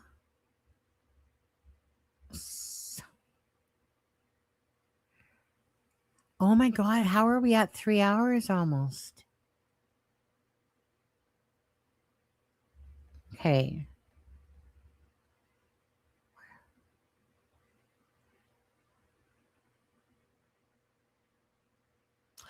I mean, yes, I noticed he didn't have his camera on. Maybe that's just, maybe DT said, can you have your camera on, dude? It's kind of like me when my camera goes off. You guys, for 99% of the time, I'm vaping, right? I just getting a couple of vapes, and I'm literally going to tell you that right now. I'm going to go to the toilet. I'm going to give the toilet a drink. I'm going to take my vape with me. I'm going to have a few puffs. So typically, even like Melissa too, right? You'll find her mostly with her camera off than on. And it's because they're smokers and, just want to have their vape and feel comfortable. I usually always turn my camera off. I don't mind vaping, but I prefer that I turn my camera off.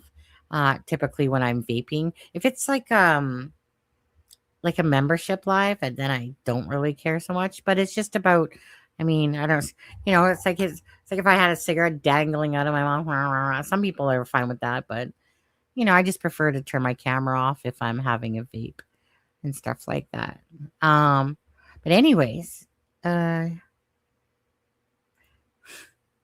yeah, suck it, Belinda, suck it. You don't know how much I love my Chinese food.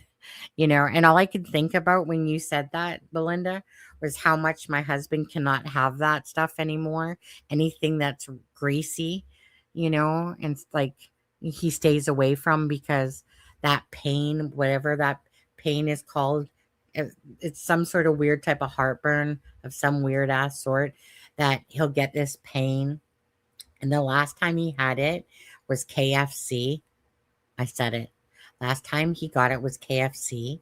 And I swear to God, I thought he was literally going to die on me, and that we had to call 911, because he just was losing his breath, and it just scared me quite bad. So he has to stay away from the things that have a bunch of oil in it.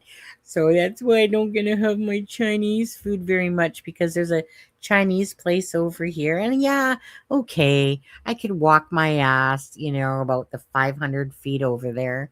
But typically it's kind of like usually when me and usually when me and husband decide to have something, it's because, something, place we can order both from, in a sense. But so yeah, so the Chinese food has been a lot less, it's been a lot more rare to have.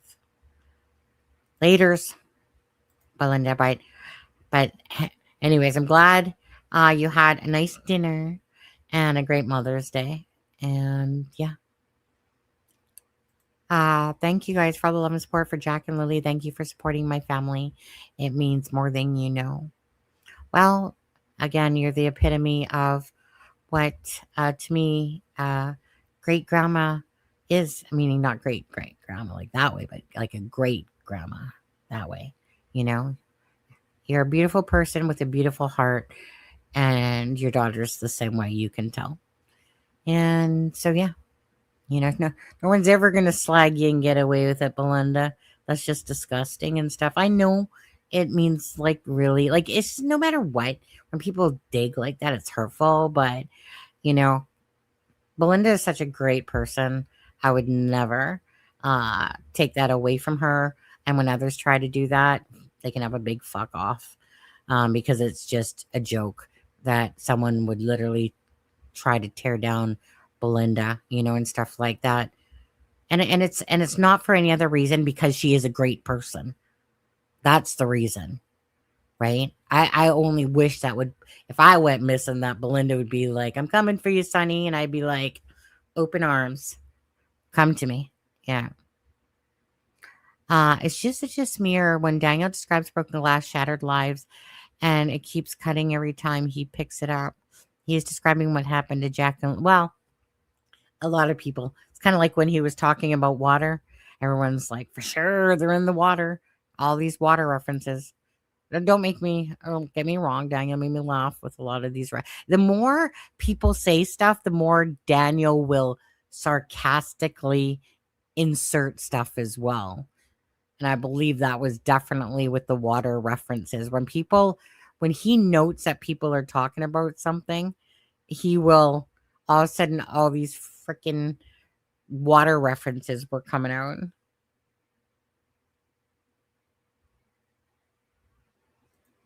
Everyone has Tint's video, but he stood by his word. Yep. I mean, hey, at the end of the day, if he made a promise to take it down, and stuff like that, then yeah, absolutely keep his word. I mean, everyone has the video anyway, really. Or the audio, I should say. Well, video audio. But I think he told his phone. But I think he had to hold his phone the whole time he was on DT. Yeah.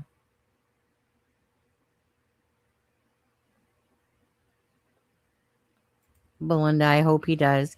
I felt like he was the only one who got a piece of info that showed some insight. So I was very disappointed to see him say he was working with MBM side. Um, you know what? I'll tell you, mate, baby monkey. So I get what you're saying because the way he put that, I was kind of like, a little bit for a second there. But honestly, the whole purpose of any of this, regardless on Maleyha's side, or anyone's side, the whole purpose, besides the people that absolutely know what happened to Jack and Lily, so let's say Maleyha does know exactly, but her family's oblivious. They feel like she's lying, say, I'm just hypothetically speaking here, by the way. But, the whole purpose, though, is to find Jack and Lily. Are they in the woods? Are they buried somewhere in the woods?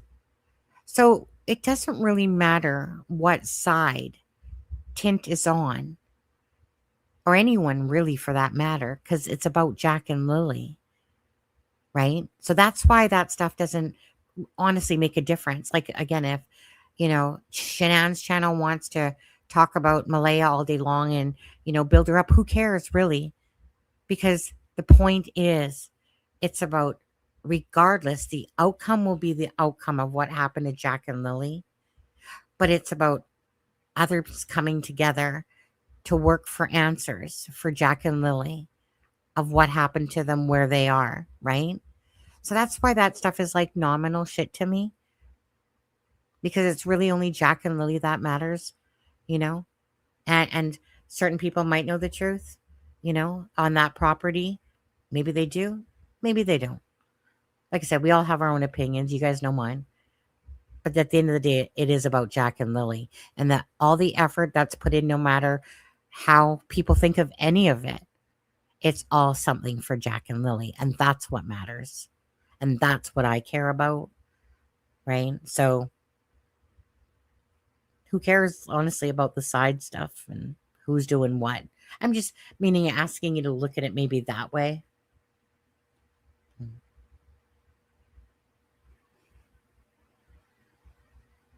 There's Alexa.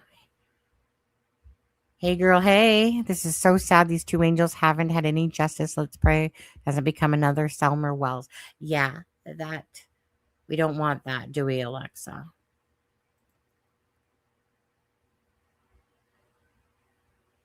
My son has the same problem, Sonny. Doctor said gallbladder. I'm thinking so. I'll convince my husband to properly go for a test at some point because I think it's his gallbladder too. Mine exploded, but it's still inside me, But I had a lot of greasy foods when we were like the general managers of the hotel in Lloyd. It was a lot of our restaurant food, burgers, tacos, all that different stuff.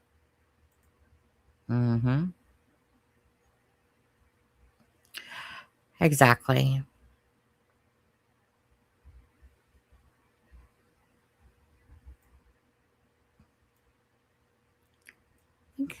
Linda's yours the last. Seems weird that yours is the last message. Why don't you go click down wait, just somebody type a 1 or a 2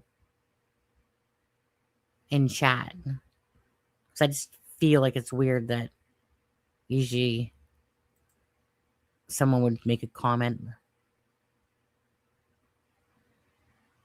Somebody type.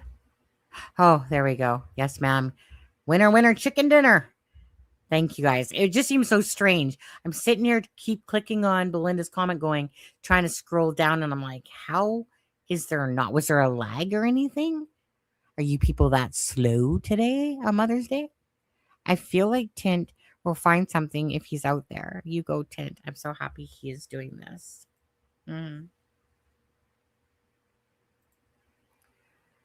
Belinda, have you talked to MBM? I think she has. I think she has, but she can answer. One. Oh, okay, so you didn't. For some reason, I had it in my head that you did. Just got out for a 4-hour nap. Ha.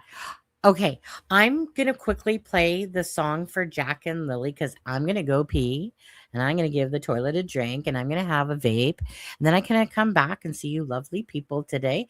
And again, I hope you guys all had a wonderful, wonderful Mother's Day. And if you didn't, well, then you came here and you did. Simple as that.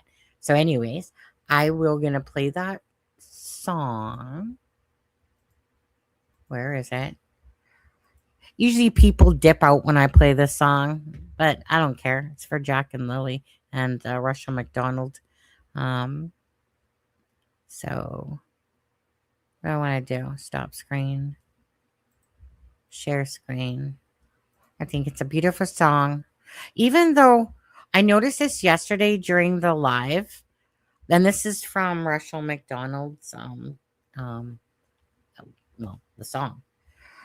You notice that the J is missing in Jack? I'm sitting there staring at that yesterday as my eyes were tired going, does that just say Ack Sullivan? Somebody forget the J in there? So ignore that. She obviously did. It was a typo. But I'm just going to play this. And I'll be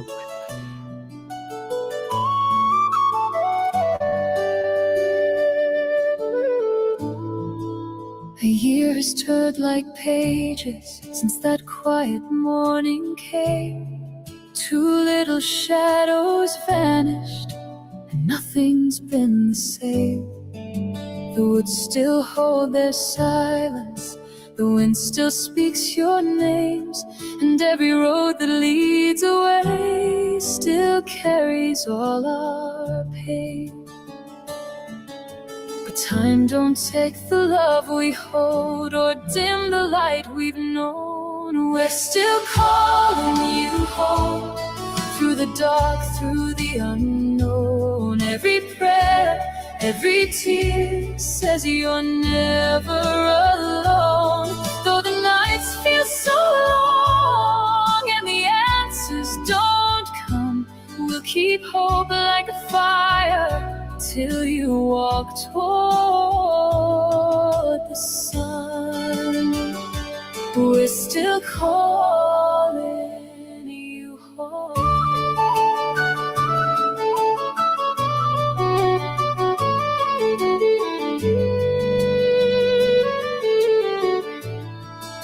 Your laughter lives and echoes in fields and open skies, in every candle burning, in every mother's eyes.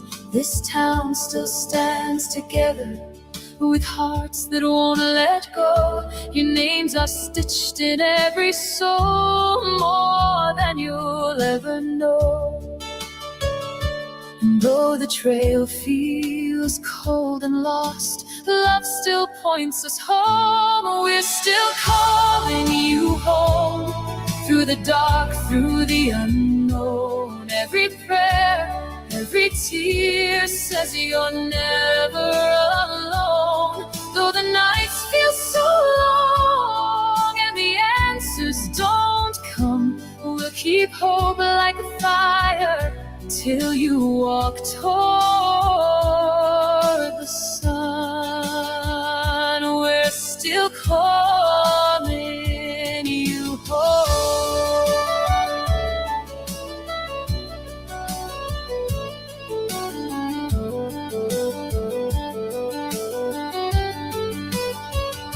If you can hear us in the wind or feel us in the rain, know every step we take out here is calling you again. No time, no distance, no silence could ever break this thread you carried in 1,000 hearts.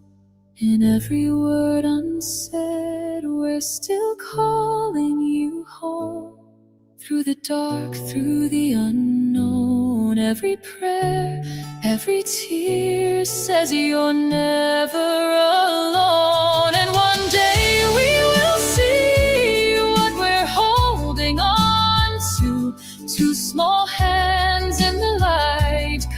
coming back into view. We're still calling you home. Still calling. Always calling. Still calling.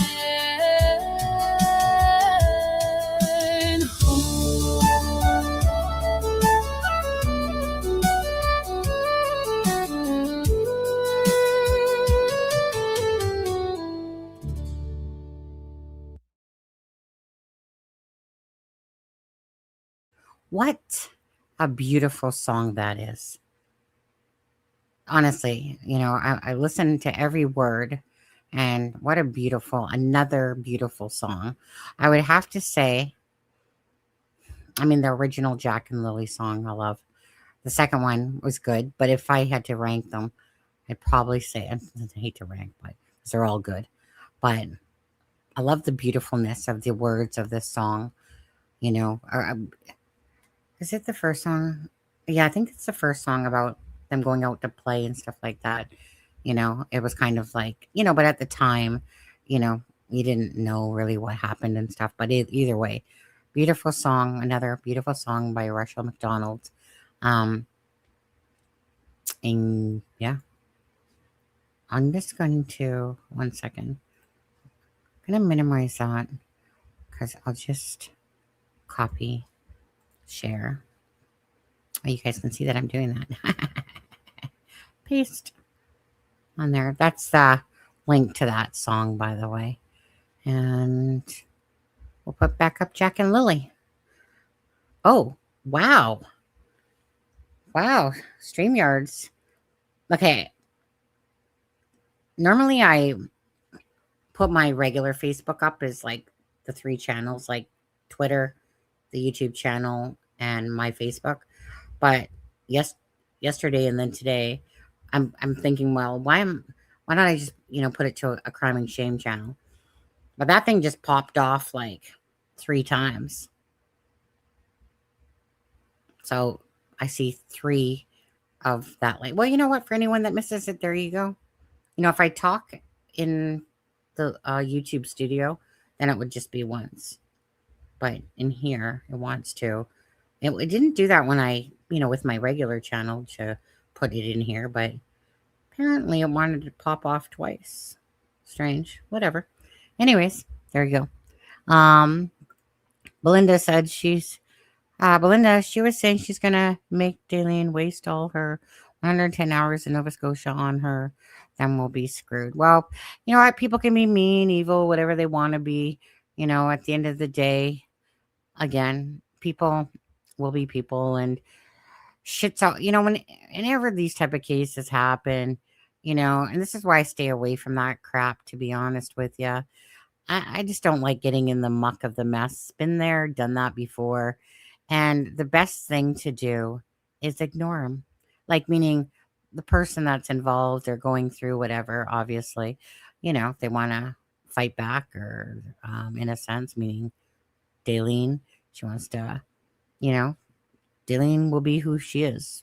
Daleen, and at the end of the day, like I said, I just hate drama shit.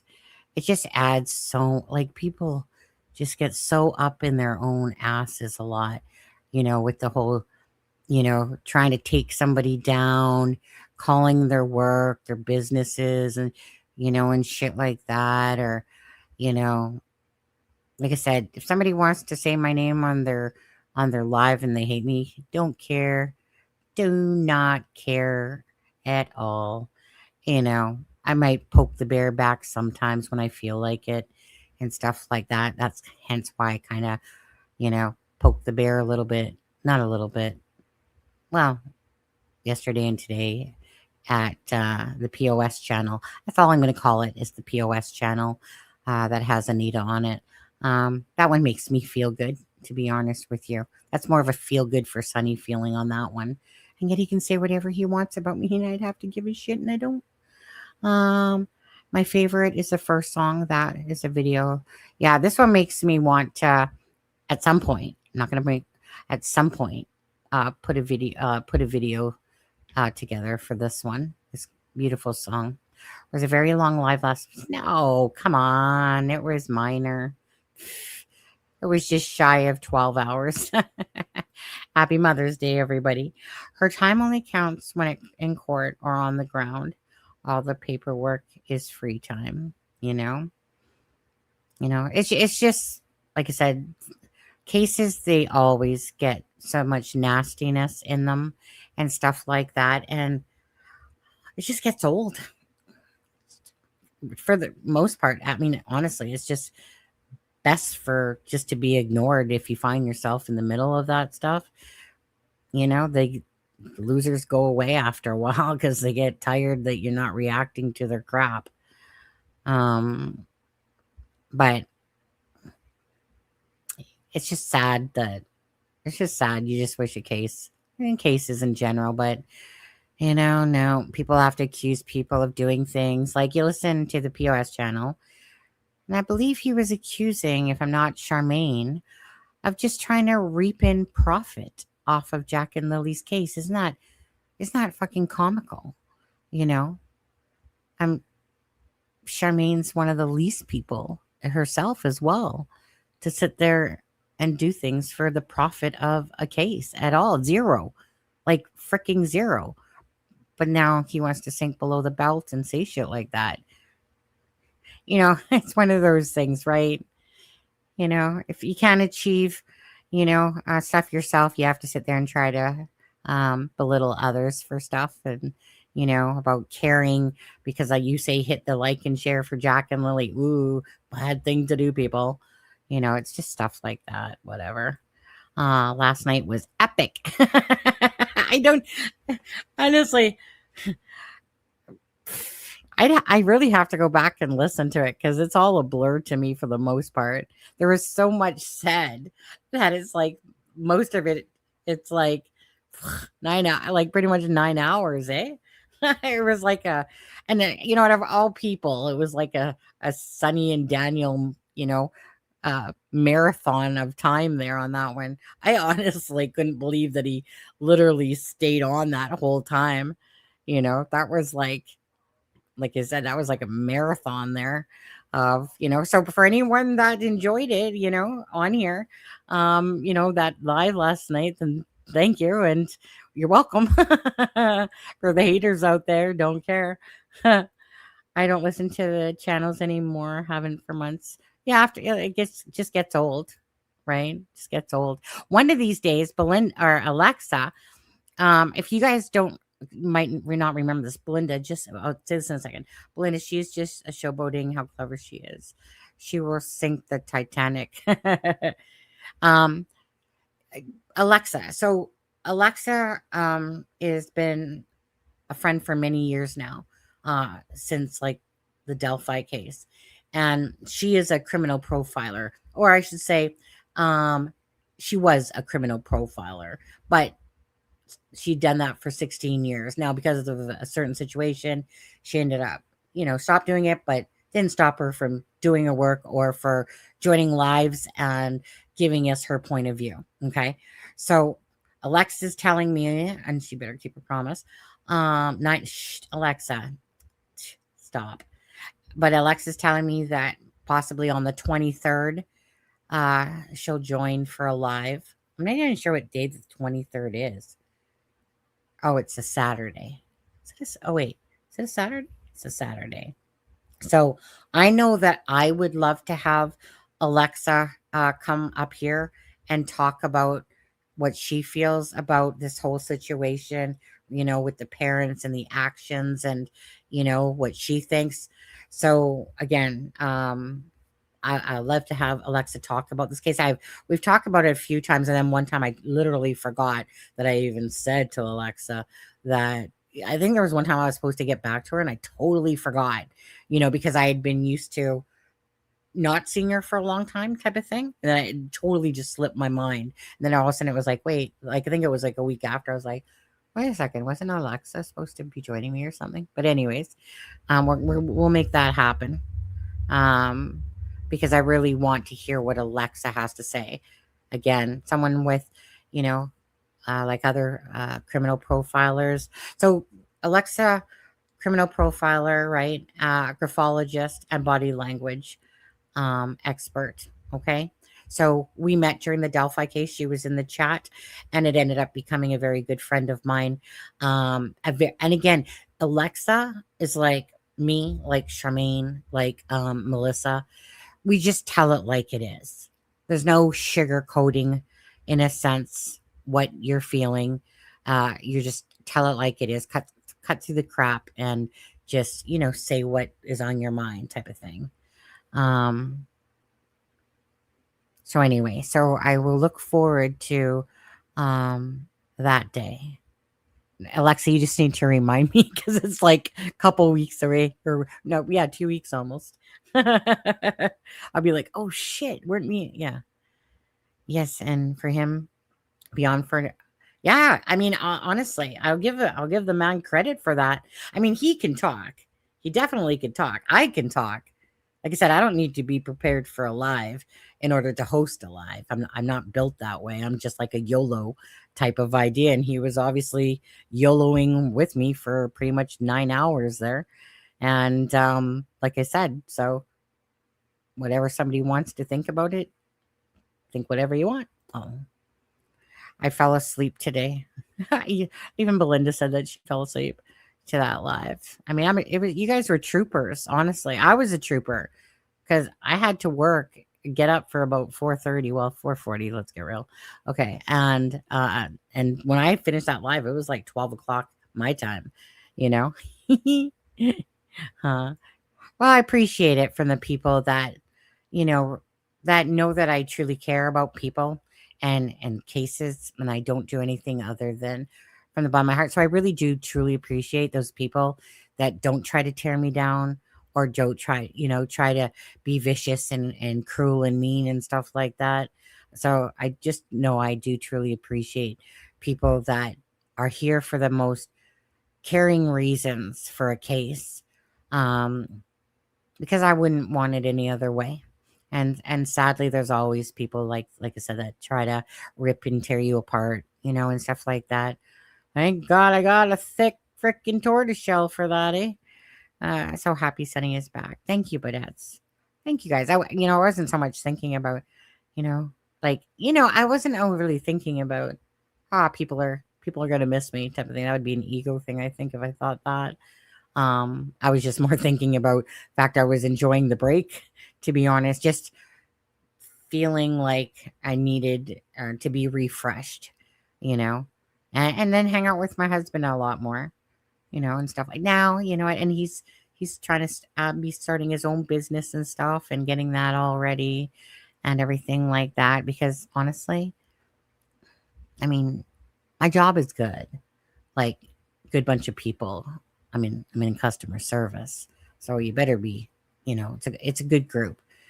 But for my husband, because he's in construction and mill work and all that stuff, I'd rather him, for all the hard work that a construction worker does and for what he does, I'd rather him do his own business, and get paid properly for the work that he does. My husband's he's a very smart man, and he's a very knowledgeable man, and my husband can pretty much do anything.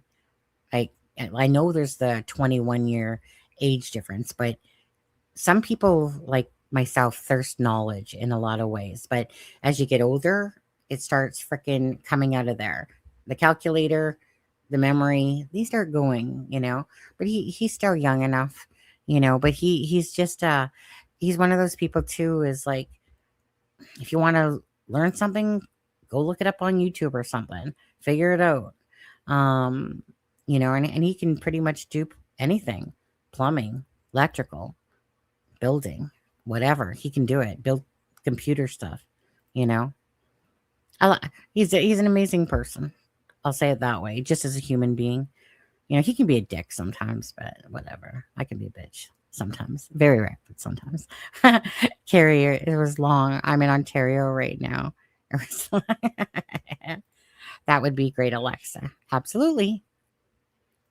I haven't talked to Alexa too much over the last quite a few months here, but she's one of those friends that you don't have to talk in order to know that you're still friends, and know that no matter what, is that, you know, there's some people like that you just meet. And that's how I feel about Charmaine too, and Melissa, is that I'm just using those ones because those are the ones that are coming to me right now. But just when you meet people and you don't need to talk all the time, even with Belinda, there's been during this time off, every now and again popping in to say, hey, Belinda, how's it going? But just knowing that she knows how much I care about Jack and Lily's case, and herself as well. Thank you, Belinda. Sharon, oh no, I just seen your message. That's not good, but glad you're still here with us. Yeah. Sharon's longtime friend of this channel as well. You know what? We need to see Sharon. We need to see Ben. Where's my Ben? I know he started a different job. Envision, I can't believe how much this is happening on there. Julie says, I have to go to bed. Have a great night. And again, for all the beautiful mothers out there for Mother's Day, being a mother is a very important role and a beautiful thing. Belinda Gray, it's just more actually seeing it now. It's so sad. Yeah, I get it. Good night, Julie. Good night, Julie. I feel like good night, Mary Ellen. Good night, John Boy. Jealousy runs rampant amongst these YouTubers, it seems. Yeah. In certain spots. And I'd have to no, I won't get it. No, I still have to say probably the one that pisses me off is DT breaking my trust. Because when you hold somebody like they're a solid person and then they literally show a couple things and get it this freaking ass ego. DT kind of felt like, okay, anyone following Jack and Lily's case has all the prime knowledge from the beginning of it. He felt like almost like that. And this is to me his own feelings, but he felt like as if we thought maybe he was an idiot and couldn't figure things out. And it was like, not even about that at all. Not even remotely. But that's the way he kind of felt, is almost like, because when you're following a case, you want everyone to have the information. And so when DT didn't know anything about the fence, it just reminded me that, dude, there's so much that you don't know that we do know, but we're not basically thinking you're an idiot or anything like that. But, but then he got all mouthy and, tried to slight me and stuff like that a lot. But, like I said, you break the trust of somebody. So that was probably the most hurtful one, because I really, really had trusted him. And I couldn't believe that he would do something like that, all for the sake of ego.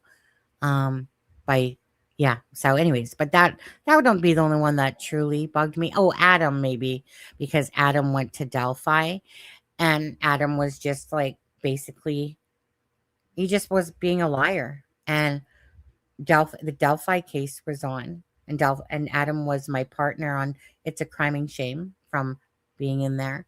But anyways, so he went to Delphi and he got too busy being with the who's who in the zoo and, trying to be the center of attention. Like, you know what I mean? It was like he totally threw me underneath the bus. Everyone was doing lives for Delphi because this is when the court stuff was happening. And Adam didn't. He came on for maybe 10 minutes to see how tired he was, and stuff like that. But everybody else is doing lives. And we had been covering the Delphi case for years. So imagine your best buddy, that's your partner on the channel. Not, I would say partner, but yes, to a point, but it's my channel always. But me and him got along just fine. But then all of a sudden he burnt me. And he basically was just too busy worrying about everybody else and about all these people that he got to meet and were saying, hey, do you want to be part of a documentary for Delphi and stuff like that? Anyways, so do it to me once, and then he did it a couple times in a sense during that particular time, and I never spoke to him again, and I won't.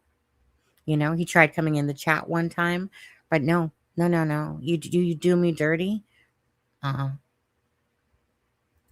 Not here to play with people stabbing you in the back like that or betraying you and stuff like that. So those are my two only ones that where it can sting a little bit because you just had your trust in them, you know. But that's life.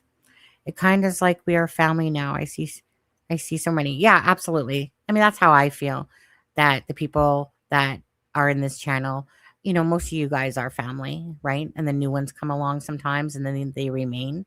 And some come, some go, some, you know, some all of a sudden get offended for whatever reason sometimes and go. But, you know, for me, I think of this as my true crime family, even though I took a vacation for a while. Belinda, yes, that's a good thing. I don't believe so, Sheila. To really make a profit, you have to have your own business. Unfortunately, you can't make dollars work. Well, that's just the thing, right? Yeah. Belinda, I thought I saw a comment on one of her posts. Don't overdo it. Still take time that you need when you need it. Oh, yeah, I definitely will. But I'm going to have to become a member if you have to. I'm just too lazy to get out of bed and get my charge card. Oh, the struggle is real. You know what? It's Mother's Day, right?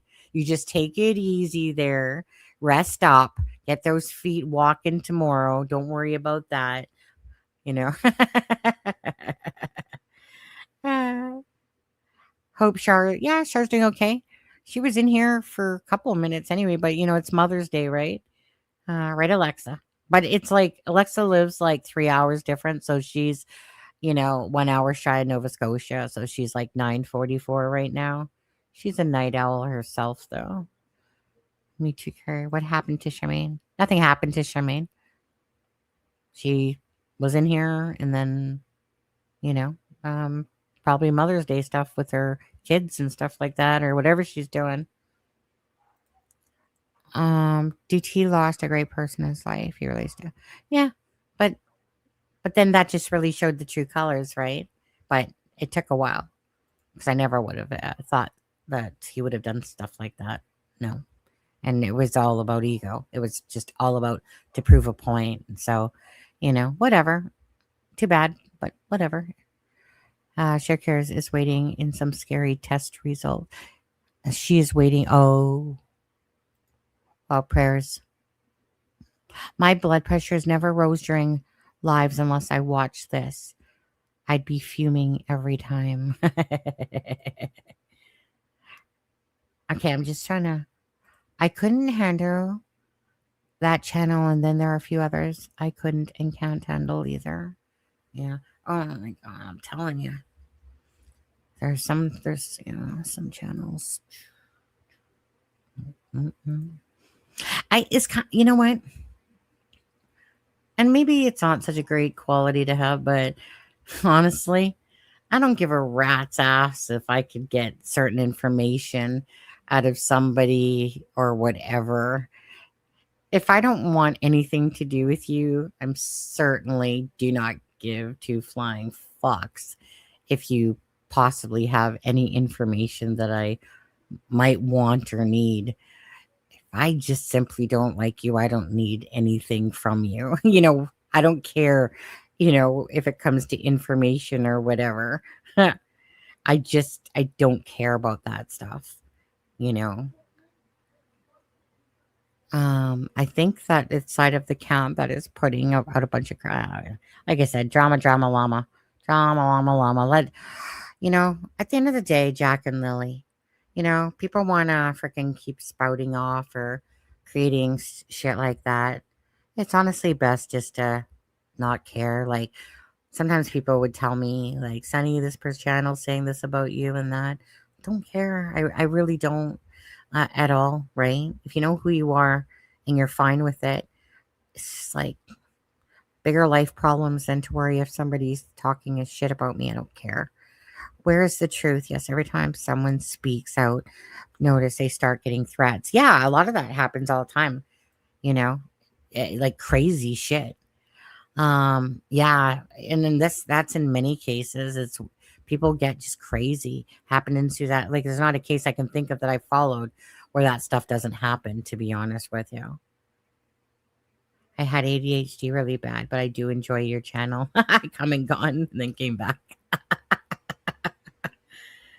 Or is Truth Dealing received some serious threats and stalking?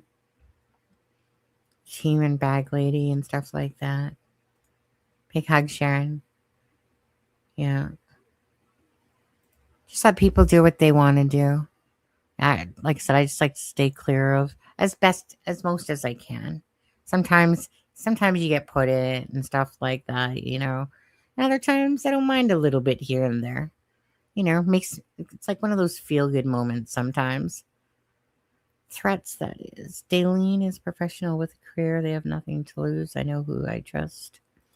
Shemaine did tell us that in our live. Otherwise, I would not have said a word. Oh, gotcha. Okay, now I understand what you're talking about on that. Yeah. Gotcha. Okay. Well, I think I am going. Guess what, Belinda? Guess what I think I'm going to go make? I have some sweet and sour Chinese, I think it's pork, sweet and sour pork in my freezer. I could have opted to say husband. It's Mother's Day. Could you put it in? But I didn't. I could have opted to. But unlike Belinda believes, I will get off this live. I'll use my feet. I'll walk to the deep freeze, grab that, and actually turn the oven on. I feel like I'm a better person than you now because you were just too lazy to go get your CC card. Yet I'm forgiving you because it was Mother's Day. So that's all good. Anyways, you guys. Yeah, so happy Mother's Day. For anyone that was here yesterday for the live, thank you. For anyone that's here right now. Hey, it's 3:33 hours. 3 hours, 33 minutes I've been on. But yeah, I think I have to work again at 6. Is 6 tomorrow? Yeah, 6 tomorrow. But you know, you got to get up, get ready, and then I got to walk 2 minutes to work. It's hard, I know.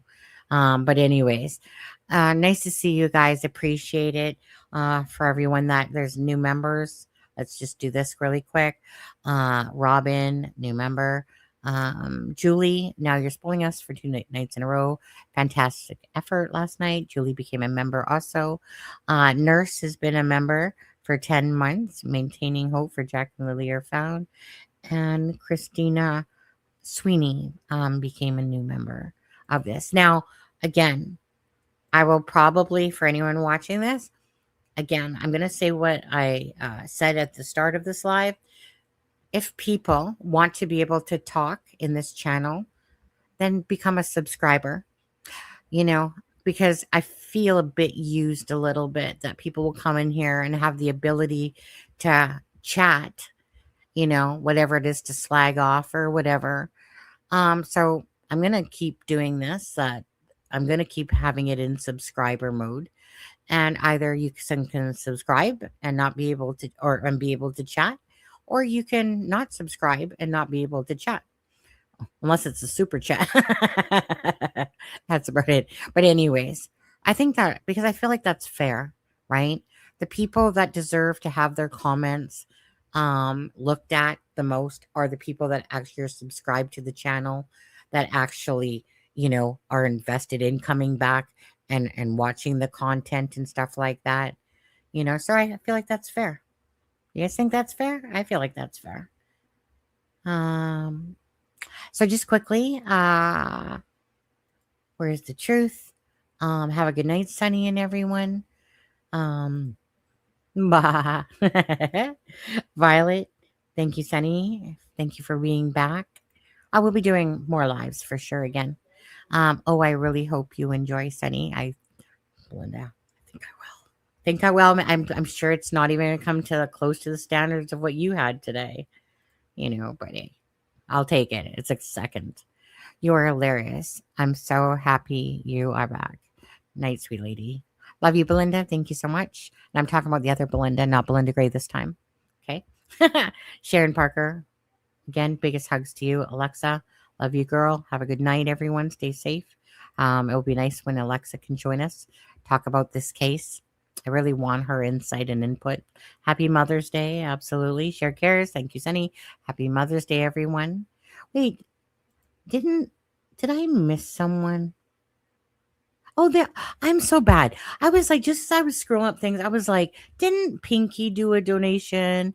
You did an amazing job. Love to see you back. I see your heart and everything you do. I appreciate you. Thank you, Pinky. So bad. It's just that all of a sudden I was like, wait a second. I remembered Pinky doing a super chat here.